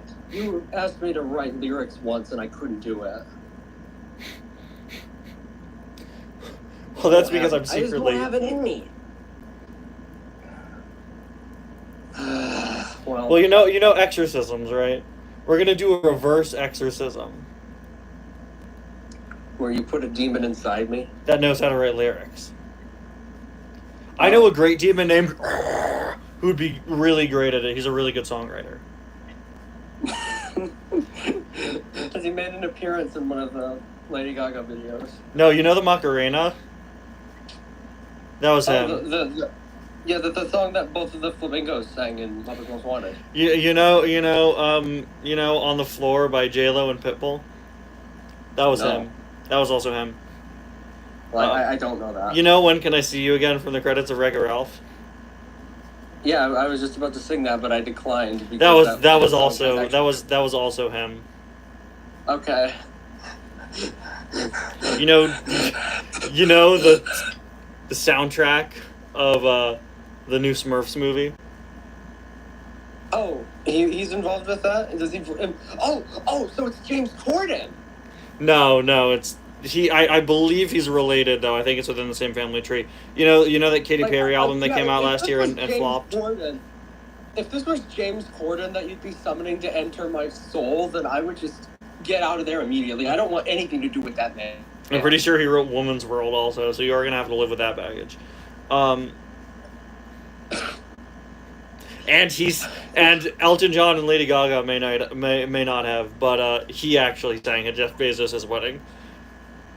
Has he worked with Tony Bennett? No. Uh-huh. No, Tony Bennett was a decent guy. Yeah. We are not. We're not. I'm going straight to when I die, I'm going straight to the endless hallway that the bat keeps popping up in. I'm very curious as to what's going to happen to me. Like, once... I don't know how to describe it. Like, you know the feeling when it feels like the life has just been taken out of you and you're just sitting there not doing anything for a little while. When your puppeteer's hand exits you, yeah, no, I can't say I have the same experience, but... What? Okay, so I think we're gonna end on that note. Yeah, it was an honor being here once again, Ty. I've always loved being a part of these things. Thank you. Thanks for letting me truncate your queue for... I'm very happy to have you. Please never say that to me again. Please go watch, after you leave, go watch Monster Number 7. Okay. It really, I don't like it. I'm gonna go watch it now. Okay. Thank you, Calypso. Maybe I'll rip one of the cues so I can truncate it. Alright, that would be pretty sick. Yeah, wonder who composed the music. Do you think it was Joe Raposo or Jeff Moss that did the background music for Monster Number 7? I can check. I want to say the vocals are also the guy that did Queen of Six.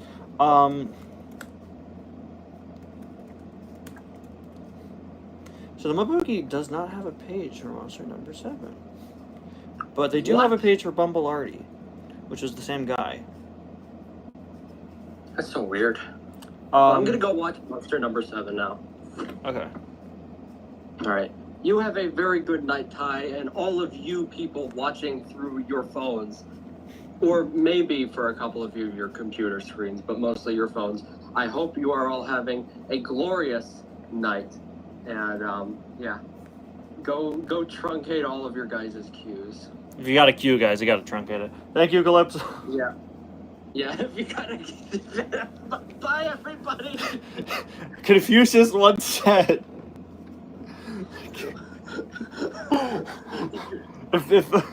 All right, then. I don't want to make Confucius a liar! Yeah! Everything he said was true. That was Calypso, folks. Guys, I'll be back with our last guest in just a minute.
All right, I'm back. What did I miss?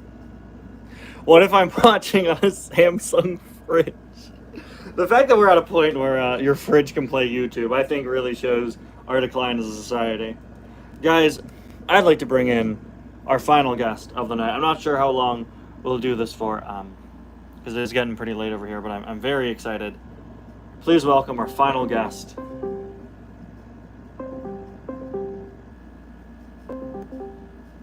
It's everybody's favorite Samsung fridge owner, Rusty's 95.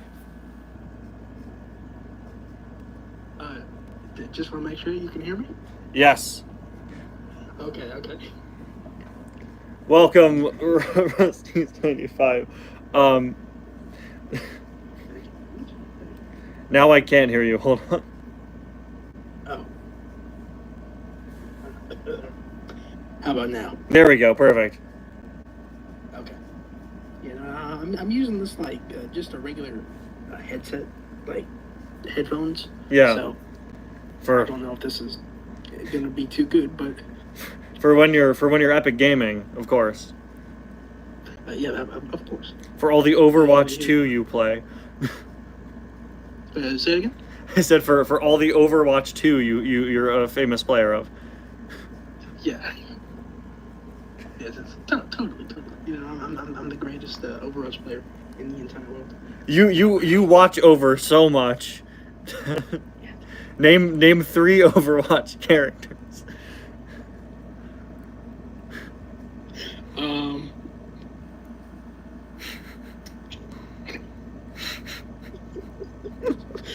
Ted Lasso. Ted Lasso, yeah, he was DLC. Let's see. I think he's Googling Overwatch right now. No. I'm not. I'm coming up with them on the spot. Yeah. Okay. So let's see. Ty with hoodie, obviously. Yeah. And then Grover. Grover was in there, yeah. I never played Overwatch. I play a lot of Marvel Rivals. All I know is that they're basically the same game, except one has characters that I know from independent property that I like. And the other, when they made Overwatch 2, apparently they just overwrote Overwatch 1, so you can't play Overwatch 1 anymore. You have to play the second one. The first one turned into the second one. No, that's something I just don't like about like a lot of the new games nowadays. Yeah. Like they just shut down the old ones. Come on. It's I want to be able to play these old games. I mean, I see that a lot with apps, obviously. I think you see that the most with mobile games. Oh, yeah. Remember, like, back when Flappy Bird was big, and then the guy that made it decided to pull it off the App Store? Back in, like, 2013, there were people selling phones that had Flappy Bird on it for, like, thousands of dollars. I think one of my old phones actually still has Flappy Bird on it. I have a problem where I would delete apps all the time as a kid. Nowadays, I have no apps except for YouTube and the Fire Emblem game. But like when I don't play a game anymore, I'm like I should just delete it, which is not good because most of them don't save your progress when you delete them. I know. No, even if you sign in too, like you can sign in and they still delete it. I was a big player of Marvel Contest of Champions a few years back, which is their like Marvel's big mobile game, which is like an arcade style fighting game. I really liked it. And I eventually just like unlocked all the characters that I wanted and I stopped playing it. And I shouldn't have deleted it. I should have just left it on my phone and come back when I wanted to. I think part of it is like because, you know, all these apps have, like, in-game calendars or you need to make sure you log in once a day to get cool stuff. And, like, I get stressed out when I start missing days. I have the Fire Emblem app. I haven't played it in, like, a month, but I just click it once a day to make sure I'm getting free stuff. So I think as soon as I start missing the days, that's when I'm like, okay, it's time for me to delete it. Yeah, I have... the majority of the games I have on my phone are all the same way. Yeah. And I have games on my phone that fake. You got games on your phone?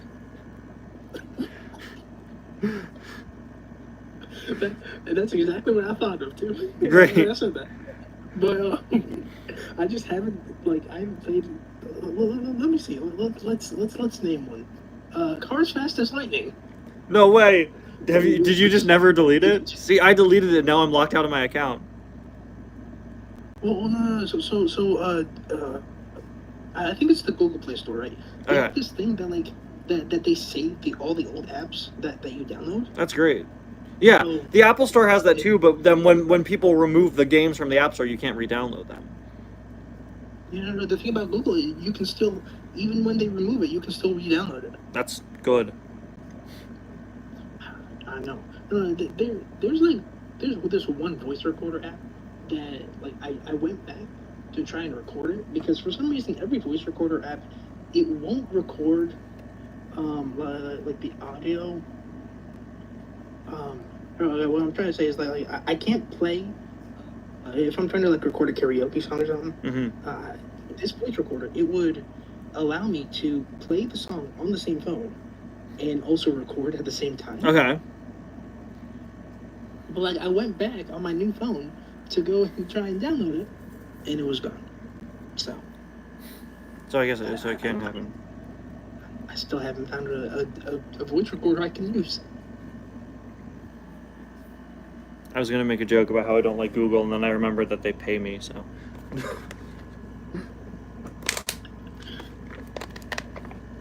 Yeah, no, I mean, I haven't, yeah, I mean, I don't play many mobile games anymore. So many of them are just so predatory financially, and then the other half of them are just really bad. I don't need to play CGI stick figure runs through poles and his butt gets bigger of the game. That's what happened. I was literally about to bring that up too. What? Yeah. The amount of hits that I be getting on some of these games, right? Yeah.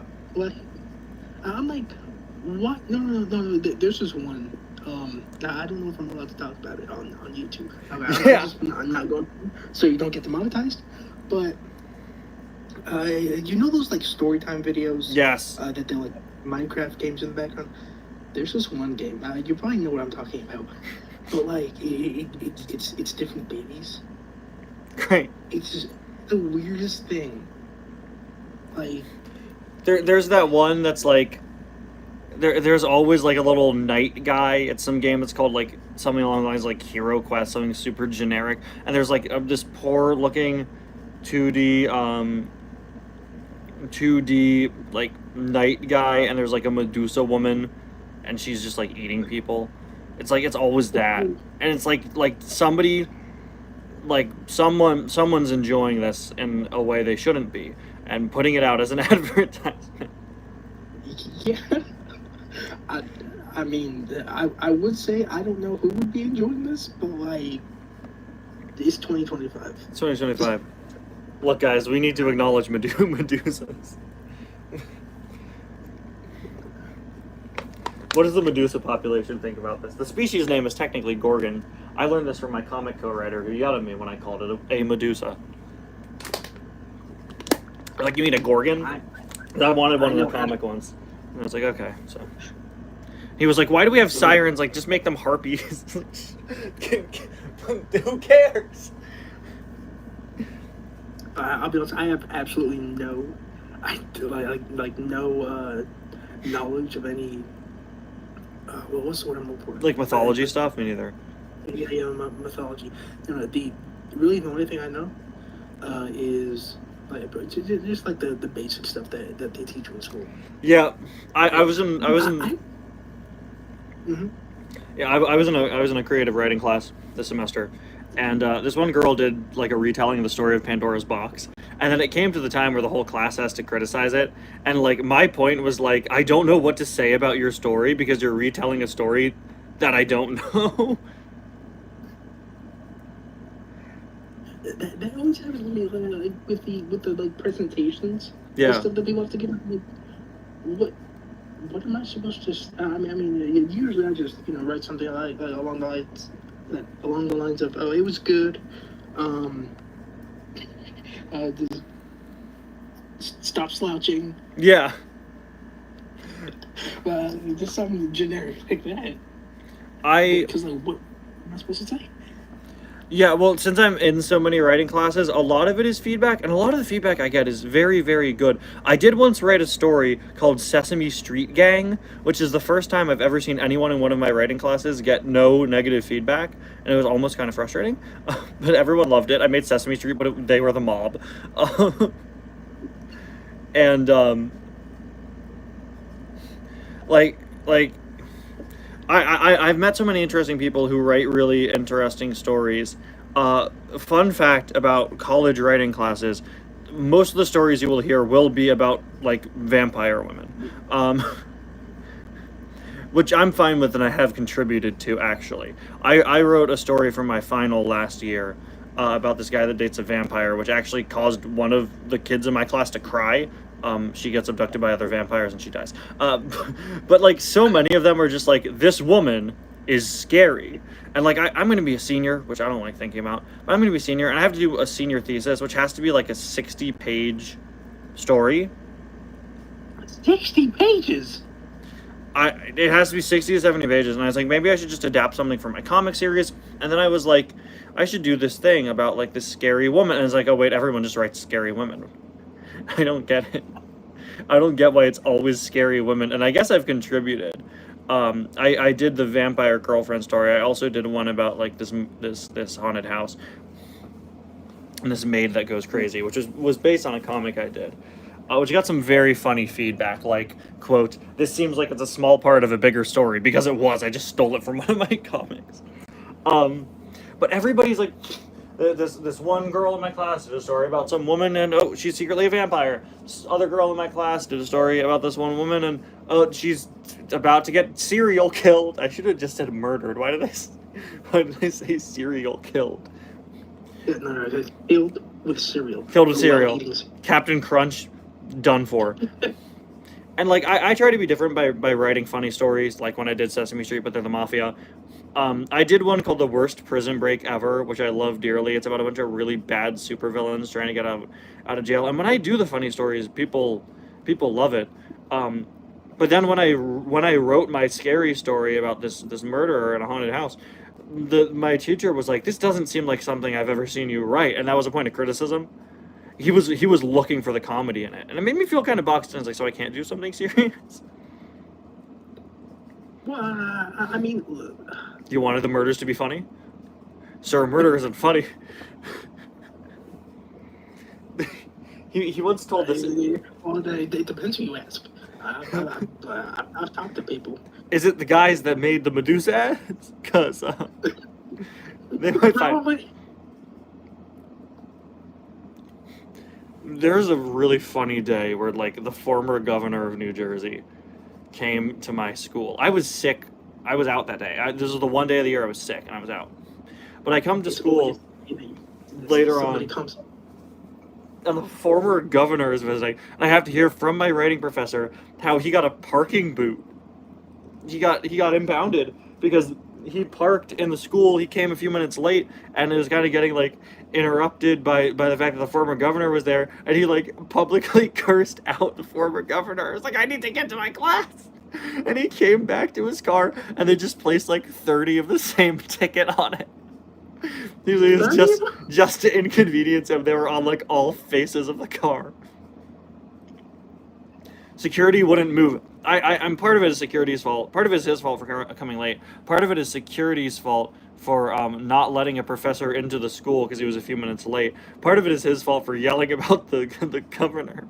Like, I don't know if you could say that when they're visiting, but it was so funny to come in to school on, like, that was on Wednesday, and I had the class with them on Friday, and it was so funny to come in later that week, and everyone was like, "Hey, is it true that you like yelled at security about the former governor?" It's like, what happened while I was gone?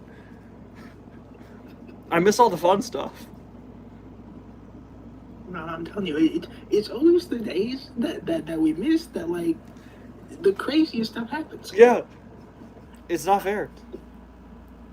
No, okay, well, please tell me if this happened to you, right? So every time that I graduated or just like finished going to a school, Mm-hmm. they would upgrade it, right? And it's always the next year. that they would upgrade. Like, for example, when I Yeah. graduated high school, they installed $1 million gaming facility in the school. Oh my god. And I'm like, are you kidding me? No. The high school I went to, it's not in the best of neighborhoods, Mhm. but like, you know, it was a lower class, Yeah. high school, and you're telling me I could play Overwatch 2 in there now? As my favorite character, Ted Lasso? Crazy. yeah, I'm like, what? No, I know way too many. I can't recall that happening to me personally, but I know way too many stories. Like, I think that's happened to my sister, and I mean, we went to the same schools, so I got to reap the benefits of the school getting upgraded. But like during the pandemic, they painted our hallways in high school, and they became really ugly. But they also refurbished our library, and it became very nice. But I was only in there like once. My college is made out of an old mansion. Okay, genuinely, they're like really freaky parts of it. And so much of it really needs to be refurbished. I've never been in a scarier location than our library. It goes like down like 4 or 5 levels, and it's really fun. I showed it in a video, in a short, when I searched our library for any publication that mentions cards.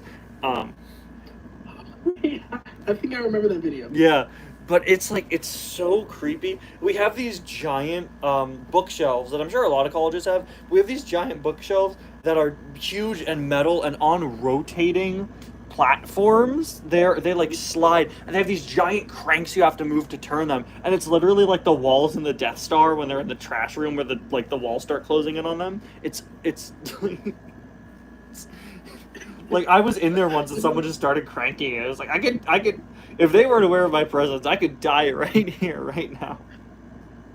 You know, the other day I was scrolling through YouTube Shorts, right, and I see a video of some people trying to run through one of those while they're closing it. Yeah. I'm like, what? First off, this is the first time I'm seeing that this is a really cool bookshelf. Yeah. For one. Did you just looked it up now? Hmm? You just looked it up now, I said? No. No, you've seen it. I saw it the other day. Yeah. But yeah, and I'm like, this is a really cool bookshelf. That was my first thought. My second thought was, why are you running? Are you trying to die? TikTok clout will take you to dark places. I know. So I just refreshed my YouTube, and one of the first videos to pop up was an Overwatch 2 stream. I think it's time we talk about something else. It's listening. I'm telling you, they're listening to you. YouTube. I'm now going to talk about a video that will give me $20 million when I watch it. I'm going to refresh my page, and it's going to be like Mr. Beast stealing money from Amazon and giving it to people who watch it. He's apologizing for the waterways in Venice being blocked, and he's going to block them with Feastables. I'd like to go to Walmart and not see that man's face in the toy aisle. That would be nice. Sam, that would be amazing. No, it's literally plastered, like, just even when you go to the self checkout. The big Walmart that I go to, Yeah, it has a giant, like, just thing right there with all of his stuff. I'm so sorry. When he got into all that controversy last summer, I started seeing pictures going around of people drawing like devil horns on the displays or like blacking out his teeth. It was really funny. One of my Walmarts, his head got ripped off. And I'm not advocating for vandalism, but I am advocating for vandalism of Mr. Beast toys at Walmart. I put... I mean, like, No, I didn't have an end to the sentence. oh, okay. I'd like to watch a video where somebody doesn't have to put dynamic subtitles and edit like that. That guy just made YouTube so much worse. Speaking of subtitles, the amount of AI generated videos that I see Yeah. Oh my gosh. on my thing that the subtitles never match up. They never match up. For people that are doing, because they have the automatic subtitles for shorts, which is something I opt to never use because they keep getting inaccurate. And I've seen YouTubers that I like and that I trust and that like I would expect to do better, but they just have the automatic subtitles on and they suck. And it's unfortunate because back in the day, YouTube subtitles themselves used to be really bad, and now they're very good. I can mention things that like only I would know. Like I could say that like really obscure things that are like licensed character names, and they'll know to put them in the subtitles. But like the text to speech ones are really bad. Like we have a ways to go with that, and I would prefer the ways we go is away. Oh, I just thought of this AI thing that what was it about? Okay. So earlier in the chat, there was somebody asking if you've seen VeggieTales. Yeah, yeah. And they had a whole mess with the AIs. They had this whole awful AI mess this week. Yeah. Yeah. What happened to that? Like what was this whole AI thing? I didn't look into it deeply. It was just them doing AI junk. Unfortunately, it's going to continue to happen, but I think the difficult thing with AI, and I'm so sick of hearing about it and having to see it and stuff, my stance on it is like, if you're using it for recreation, it's fine. Like, I don't support it, but like I've had times where I've gotten morbidly curious and just kind of messed around with stuff just to see what would happen. I don't like it, I don't support it, and I don't think, but if you're just using it for leisure, it's not hurting anybody, go for it. If you're using it for commercial use, don't do it. The problem is, it's new technology. There will definitely be legislation made about it within the next 10 years. I know some other countries have done it specifically regarding deep fakes and face swapping, which I think is very important to get under control. Putting anybody's face on any video is not good when you're on the internet. I know that Disney just filed some massive AI lawsuit, and it's good. As crummy as Disney can be sometimes, we do need these companies full of creative people taking a stance against it. And there will definitely, since it's brand new technology, there will definitely be laws made to regulate it. We're just in the Wild West right now with it, since it's brand new, and that happens all the time. But that's my biggest problem with it is that people are just substituting their creativity with it. That's a very good way to word it. Here's the thing. You can use it as obviously you can do whatever you want, but what I would say to people is use it as a tool. Exactly. Not as a as a replacement. As an umbrella that you're just gonna cover your entire self with. Exactly. I have like creative ideas come to me very easily. I have my professor who I was just talking about, who cursed out a former governor on campus. He said before, like, obviously don't use AI to write, but if you want to just like coalesce with it and ask for like ideas or brainstorming or research, it's fine. And I'm like, yeah, that's the right approach. For me, creative ideas come to me very easily. I scoff at the concept of having to ask a computer program for an idea, but I could see it being useful, It's not something I would turn to, but I do comics. I've done comics for 11 years, and oftentimes nowadays I find a lot of my characters starting to look samey because I just like I draw things the same. The amount of times I've had to do armor,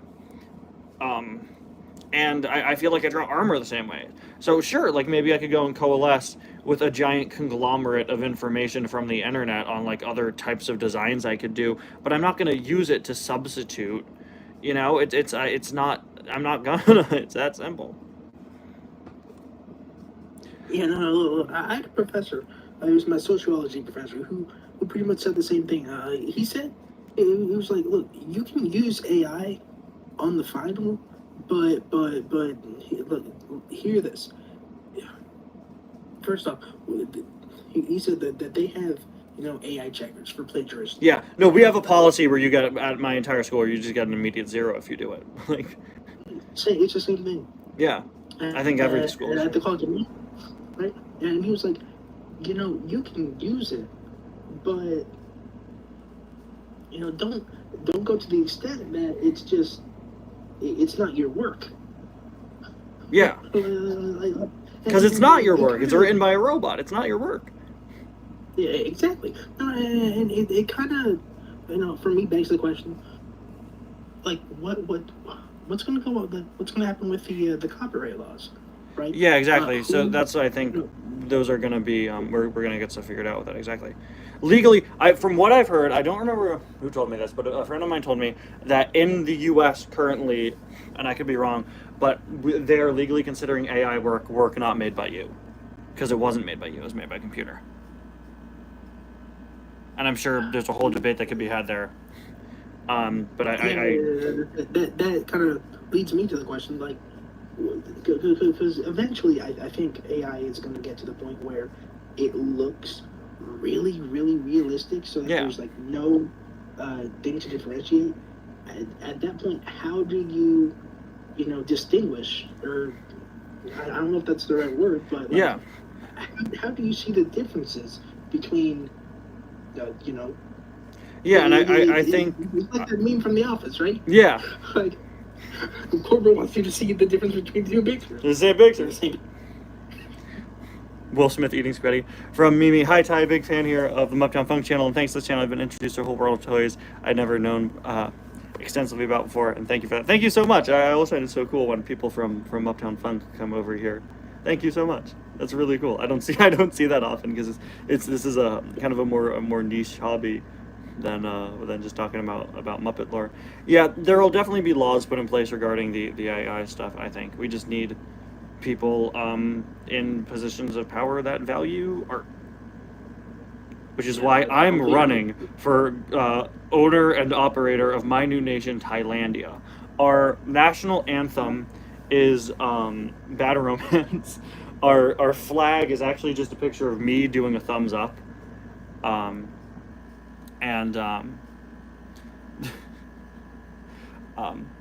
national holidays include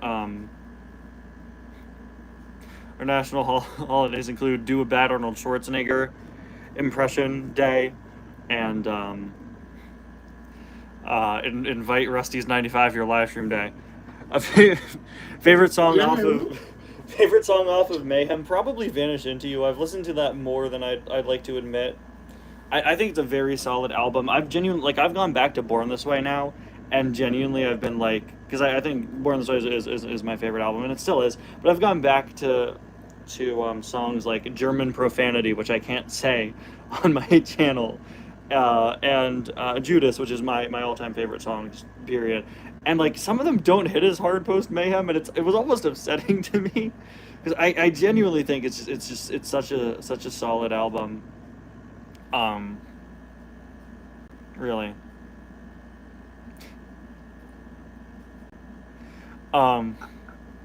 As much as I love Born This Way to death. It's my favorite album. So I have the anniversary edition, which has the full cover where her body's a motorcycle.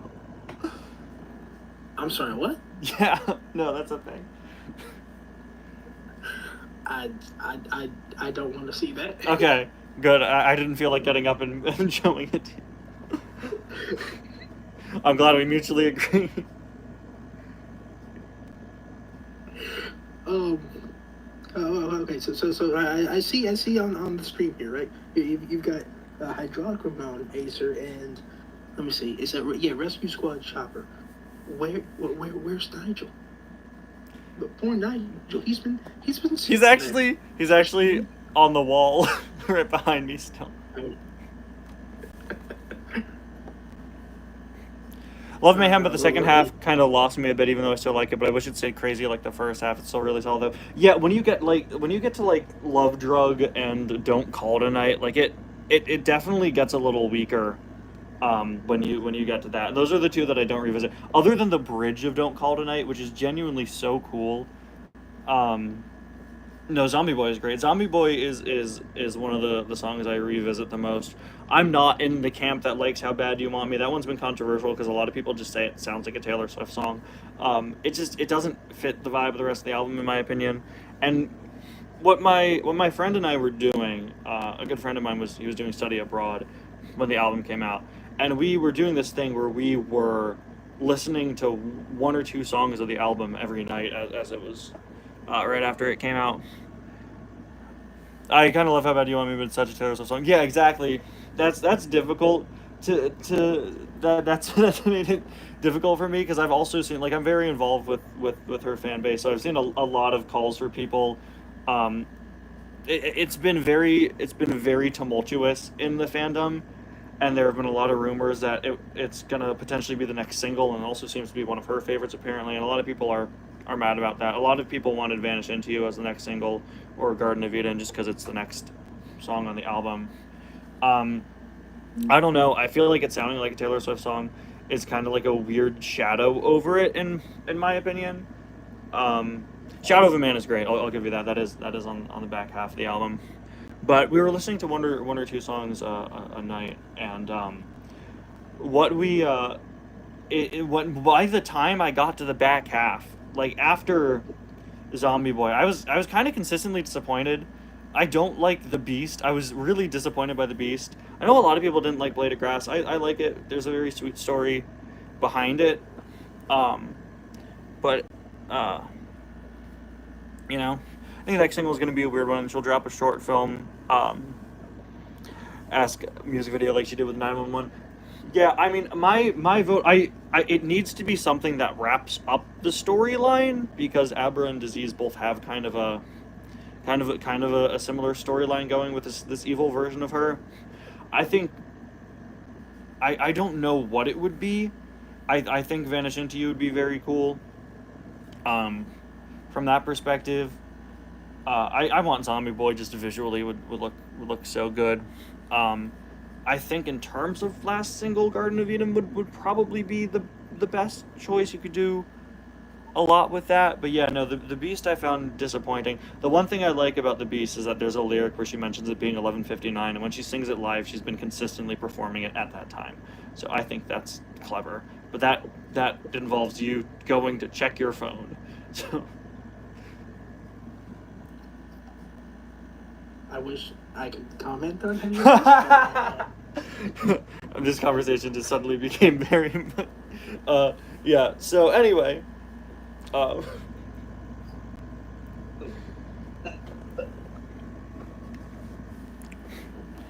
like the lyrics of The Beast so much. I just wish it was higher energy because it's a cool werewolf song. Yeah, when I heard in an interview, she did an interview where she read the lyrics before the album came out, and I was like, wait, this sounds really cool. And it was like, no, it's so slow. It's really slow, and it's weirdly slow, and like I don't get why it was chosen to be so slow, because with those same lyrics, if it were a faster song, it would probably be just a lot better. I was like I was genuinely waiting for it to be over. And I revisited it once or twice right after to try to listen to it again. I was like, okay, it's a little better, but it disappoints me because I'm seeing her on tour in August, and it disappoints me that she's been consistently performing The Beast and How Bad Do You Want Me. I'm a little concerned. After the recent shows she was doing, which had a very solid set, I'm concerned that some of the songs from that are going to be cut. I really just want to see Judas live.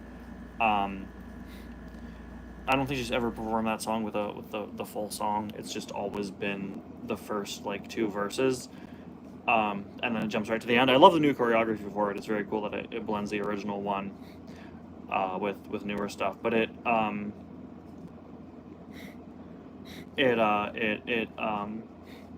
I don't know. I haven't seen her since Born This Way Ball. I haven't seen her in general, so I'm very interested. I just hope that the concert has a good lineup.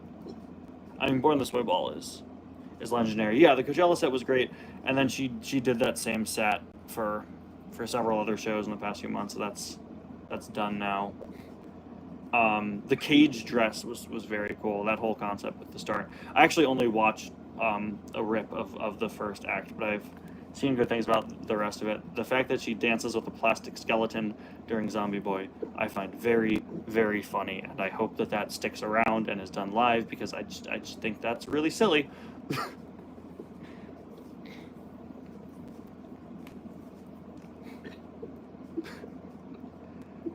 So back to the consequences of using AI. Plastic skeletons are my favorite thing. I love the plastic skeletons. They're so funny. I love them so much. It's so corny and I love it. I will say, regarding the lineup, I'd like at least one song, because there are like 3 whole albums she didn't do any songs from, and I get that. I do get that. But the Chromatica Ball tour didn't have anything from Art Pop, and it almost didn't have anything from Joanne. Then she added in Angel Down later on. She added Angel Down later on, which I believe replaced another song. But the fact that, I don't know, the fact that the Coachella set didn't feature anything from Art Pop or Joanne or Chromatica, I know has bugged people, and I'd like to see at least some sort of Art Pop representation. I don't think Joanne's music would fit. Maybe Perfect Illusion could probably fit, but like at least you could do is throw like Rain on Me in there, I guess. I really liked the visuals of the Born This Way ball. I want to see Alice or Replay again, but that's never gonna happen.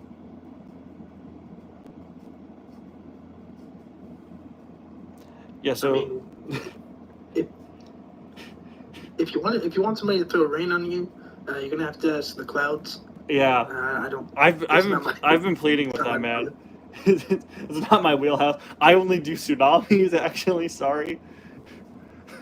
The rain guy is. The rain guy is gone currently, unfortunately. Wow. He's off this day of the week. I'm not over there, but over here, I think it's actually raining right now. It was actually raining earlier today by me. So. Yeah, I mean, Angel Down was only added to the set as a response to some real world stuff. I don't know. I mean, I get it, and she's openly said she doesn't really like Joanne or Chromatica right now, which is fine. But you know, do Alice and Replay again, please. Yeah, no, Nigel Gearsley, we were talking about him before. Poor guy's been up on my wall for so long, and he's not even my next review. He's still gonna have to be number 2, because I gotta do Acer first now. So I'm very sorry. Well, Either die a hero, or live long enough to see yourself become my next review.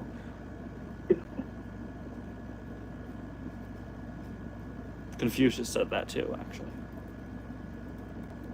you know who else said that? I think it was what's the name? Sun Tzu? Yeah, him. He and Confucius actually did a double feature. They both they both said one half of the sentence, so it's attributed to both of them.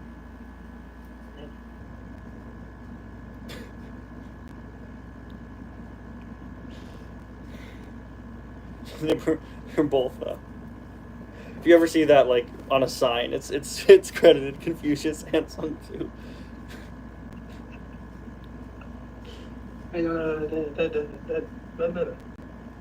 That's a perfect thing for one of your shirts. Yeah. What's it called?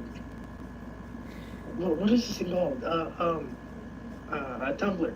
You should put it on a Tumblr. Yeah.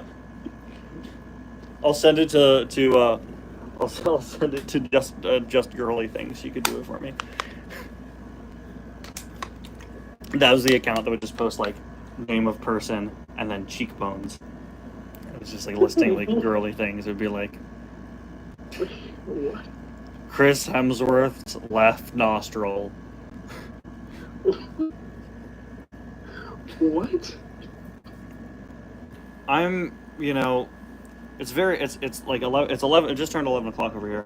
I'm actually a menace to society when I live stream at night, which is scary because I keep doing it at night, and rip to the just girly things era. See, thank you for knowing what I'm talking about.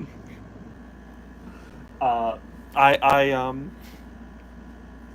am a danger to myself and others when I live stream, slightly later than usual. Earlier, my mom saw Liam Hemsworth at the chemist last year. I hope he's doing well. See, see,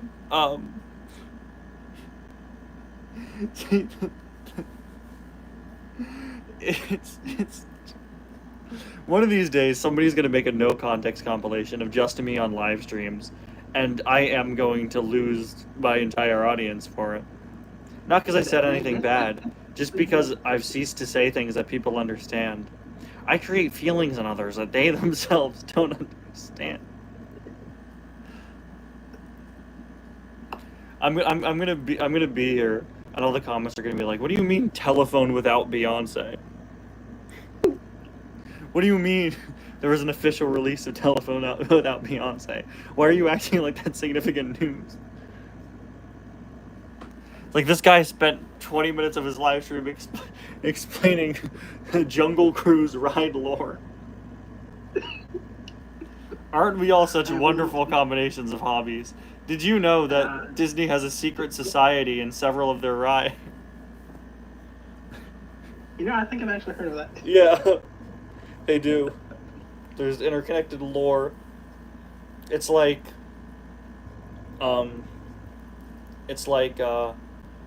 Jungle Cruise. It was actually mentioned in the Jungle Cruise movie, which I'm one of 3 people that saw. The other 2 people being the people I saw the movie with.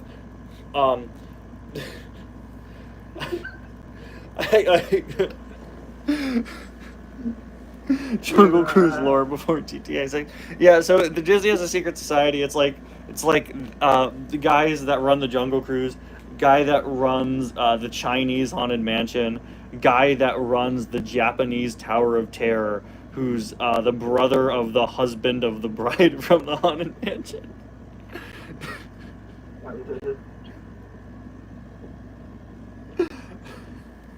After a period of time, I just can't speak. I don't know why. I stutter a lot. You're just in awe of Jungle Cruise lore. Exactly. Have you seen Elio? I haven't. My friend saw Elio. I don't know anyone else who saw Elio. I've heard it's okay. Speaking of Elio, Did you see it? I haven't seen it yet. I might watch it when it comes out on Disney Plus, right? But the problem with the title of this movie, which I'm glad I haven't seen this yet. Mm-hmm. Actually, I'm gonna stop myself right here because if I do continue talking, I'm gonna end up doxing myself. So okay. We don't want that. So. Okay. I'm making an album at the moment about Disneyland / World things, and I name dropped Jungle Cruise in one of the songs. You need to write a really sick rap verse about the mummy from the Haunted Mansion who is next to the guy that can't hear. Yes. It needs to be a really complicated ballad, actually, and it's a beautiful duet, except it's not a duet because the guy that can't hear presumably doesn't talk. I've been trying to find, there was a Haunted Mansion comic book series that Marvel did, and I've been trying to find it for a video I'm working on. I would love to know what comic book series has Marvel not made? Well, my favorite comic book series they did is the biography of Billy Ray Cyrus. That was a real comic they made. Sir, wait. Yes. Wait. I need to see this. I'm gonna try to find it for you. Yeah, no, Marvel did a Haunted Mansion comic in 2015, and I wanted it. I'm working on a big Haunted Mansion lore video, and I want to get the comic because there's not very good. Did Grace Randolph do the Muppet comics? I know she worked for Marvel. Marvel didn't do the Muppet comics, but I knew she worked for Marvel. I don't remember what she wrote for Marvel. Yeah, so let me just go to the Marvel Wiki and write Billy Ray Cyrus Volume 1. Yeah. Who's this? So Marvel was going super bankrupt in the late 90s. There, it's on screen if you're watching this stream. This is Billy Ray Cyrus. Half of it was his biography. The other half was like fictional adventures of Billy Ray Cyrus. Marvel was going super bankrupt in the 90s, and they made like a lucrative deal with Billy Ray Cyrus. What? Under the failed Marvel Music brand.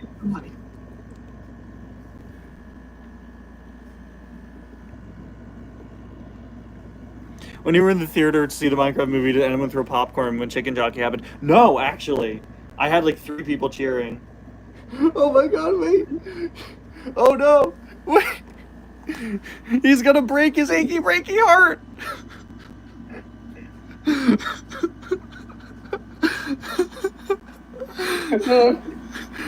Marvel, when's Billy Ray really? It's a Billy Ray for the MC.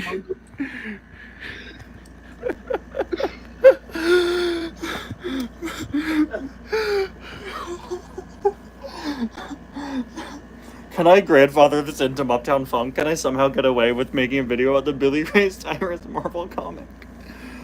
Probably. Movie titled Billy, and it's like Logan. Yeah, no. So Marvel. Hashtag Billy Ray Cyrus or Marvel Rivals. If they did that, I would stop maining Emma Frost. Because there's somebody far more attractive in the game now. He has a mullet. None of the Marvel Rivals characters have mullets. And as we all know, that's the best haircut. I didn't even realize he has a mullet. Yeah, he had a mullet. He has a song called I Want My Mullet Back.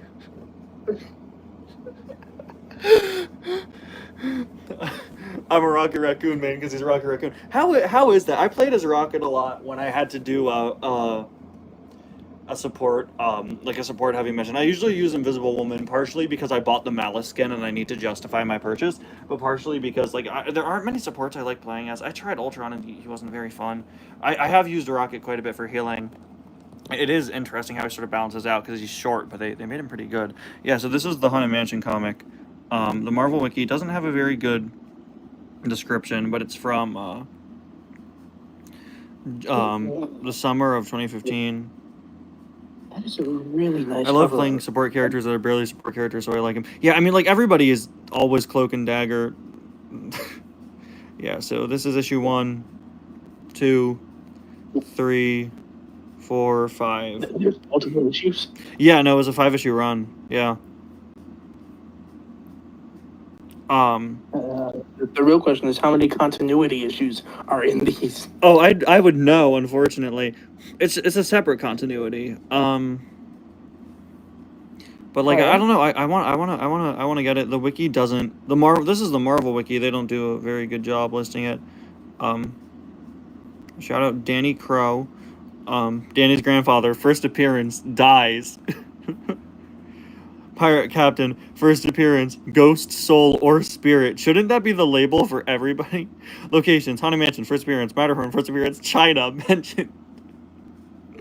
China? What? Oh, good for them, they mentioned China. Oh. I thought you said China was one of the characters. No. the entire country. Poor Marvel Wiki doesn't even know Constance's last name. They're not me. You will never be... You will never have the burden of... Danny's mother, first appearance, only one. So then they did another Haunted Mansion comic, which is a lot more, like, kiddie, that I guess I also need for my video. But the funny thing about it is it's about, like, this little girl who's a new ghost at the Haunted Mansion. And they're like, yeah, it's a more family-friendly one. The bride didn't... Well, I don't think she's a serial killer there. She's just, like, from Mean Girls, and I think that's very funny. But the implication that the kid is a ghost means that the kid died, which is pretty dark. There are no child ghosts in the ride. And they were like, yeah, well, we want to make kind of a kid-friendly Haunted Mansion comic. It's like, okay, cool. The main character is a child who's a ghost. Technically,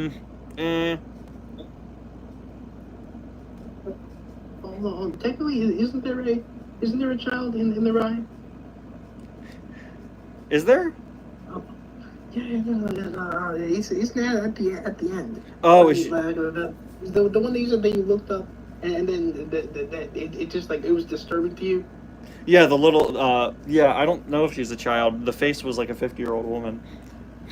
Oh. Yeah, I said I don't know the backstory because Disney never explained it. You know who really should be in the Haunted Mansion Marvel Comics series, though? Billy Ray Cyrus. Oh, definitely. Obviously. I mean, the power of his mullet is just... He actually went in there because he wants his mullet back, and the mullet became a ghost.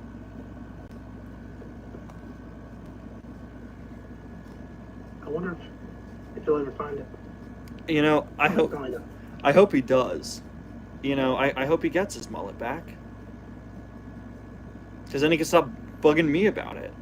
That guy comes to my door every weekend asking, hey, have you seen my mullet? Have you seen my mullet? And, like, it's not my fault that I bought the house that was previously owned by Billy Ray Cyrus. But, you know, he wants his mullet back, man. I knew he went somewhere. I mean, Yeah. For about 3 years. He's been knocking on my window. It's always at like 12:52 at night. Specifically 12:52. How do you ever sleep? I leave fake mullets outside in an attempt to appease him.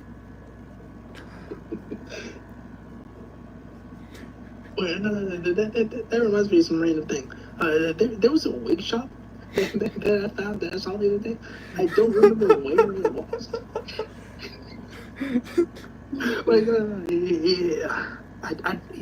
It was somewhere. Yeah, I think it was in Ohio. Okay. It might have been in Ohio the other day when I was up there. But no, it was just like, oh wait, was it a dream? Okay, it may have been a dream. Great. It might have been a dream. Okay. I was going to say, I know wig stores exist, but I've never seen one in the wild. I don't think it's a very common sight. There was one though. Well, up north where I used to live. Unless you were dreaming about it. Yeah. I had this insanely disturbing dream the other night, and I woke up from it, and I was, like, really freaked out for some reason. I was like, I need to write this down, and I just went back to sleep, and I forgot most of it. I was, like, stuck in North Korea, but North Korea was run by the X-Men. Huh? And I was running around, like, this hallway trying to get away from, like, the Juggernaut and Magneto and Emma Frost. And I was trying to get away. Thanks for joining, Lucky7. We're going to be wrapping up in a few minutes as well. I was trying to get away, and I was, like, in this endless hotel. I was in, like this endless hotel in North Korea run by X-Men villains.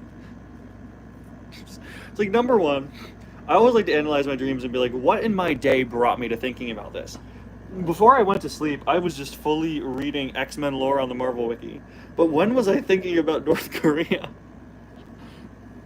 Oh, you know what it is? I was reading an article the other day about how North Korea wants to try to open tourism, which I'm sure will definitely go well for them, because people totally want to be over there. And I think those things combined.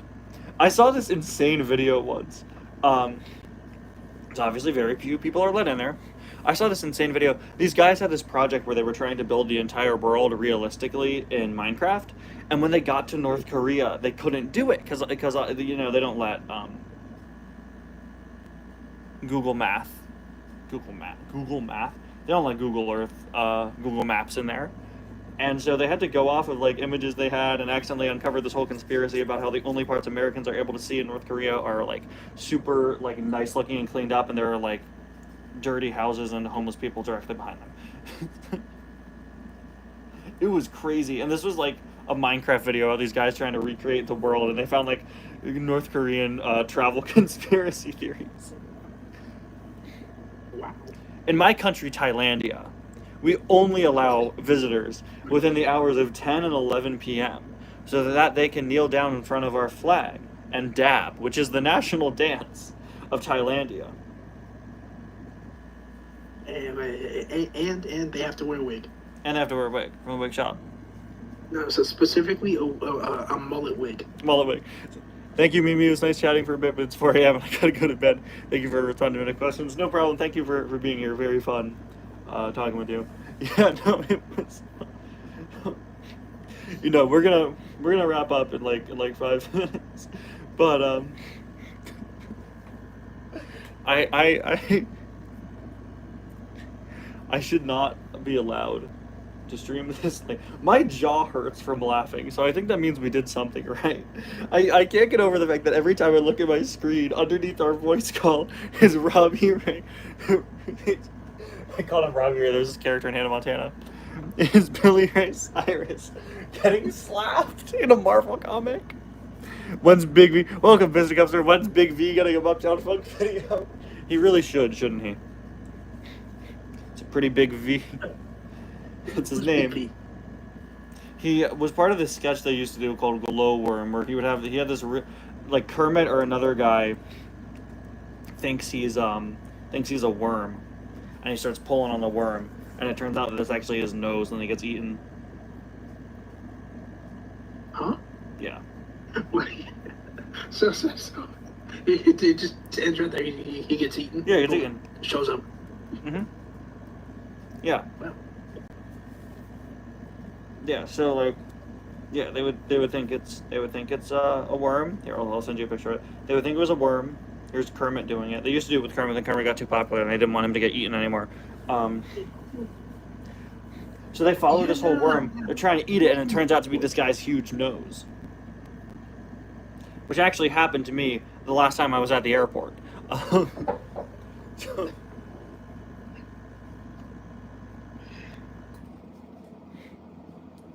that would make for a good comic book.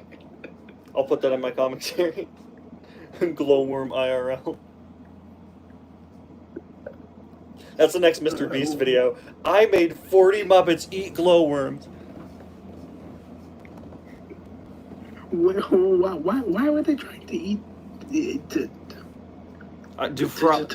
Dumb. Stupid question. Stupid glomworm. Oh no, let's not. Stupid question. Do frogs eat worms? Because they eat flies. Do they eat worms too? I don't know. Wait, do they? Hold on. Let's Google. Okay. Do frogs eat worms? Do frogs eat worms? Do. Frogs eat worms, so it makes sense. Huh. Okay. I thought they only ate bugs. Well, worms Here we are. have Kermit the Frog. Here we have Kermit, the Muppets portraying real life. Yeah. This is the most. I've never seen anything more realistic than this image right here.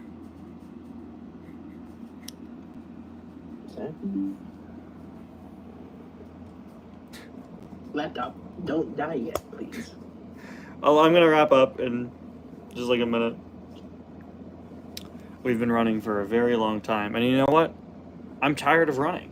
I'm gonna turn myself in to the relevant authorities, because I was the one that sicked Big V on Kermit the Frog in the 1960s. Big V was the OG catfish. Somebody call Neve Schulman on this.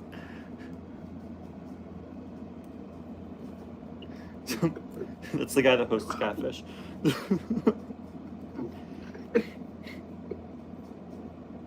My entire body is just a vessel of useless information.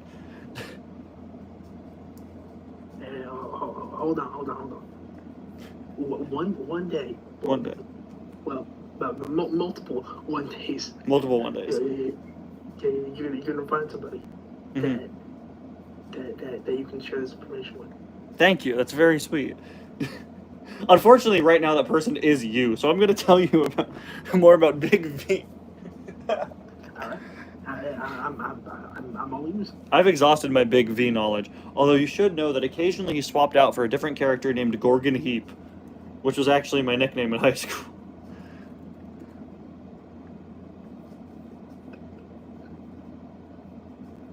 Kermit was eventually swapped out with a character named Lenny the Lizard for future glowworm incarnations. Lenny the Lizard.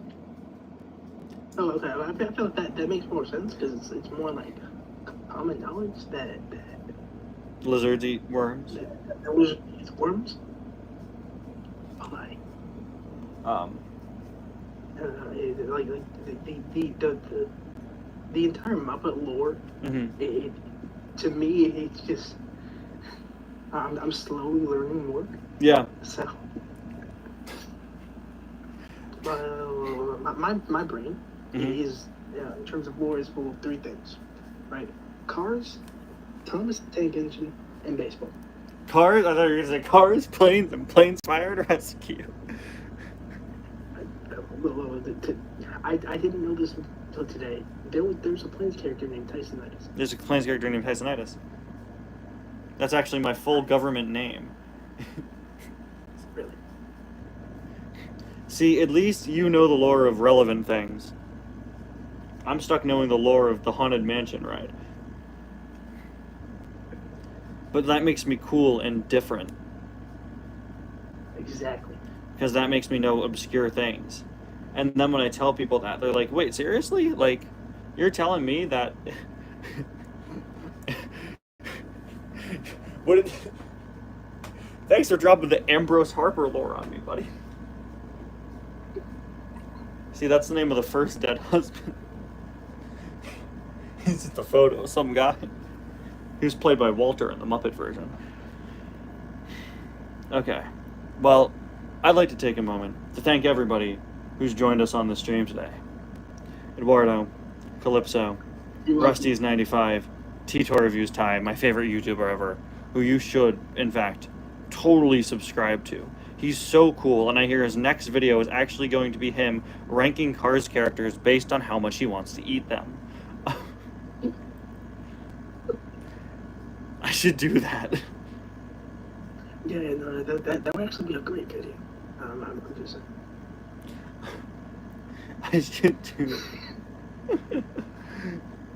I should do ranking Cars characters based on what type of Doritos they'd probably eat. Mater would definitely like Cool Ranch. Mater's a Cool Ranch guy for sure. Yeah, Cool Ranch guy. I think McQueen would do like the hot ones. I feel like McQueen would just do like the generic nacho cheese. I think so. I think he's I don't know. You know what? I'm gonna contact you and we're gonna make this a real video. All right. And we're gonna get rich. We're gonna be the first YouTube video to reach a Doritillion views. They're gonna invent a new number named after Doritos and us.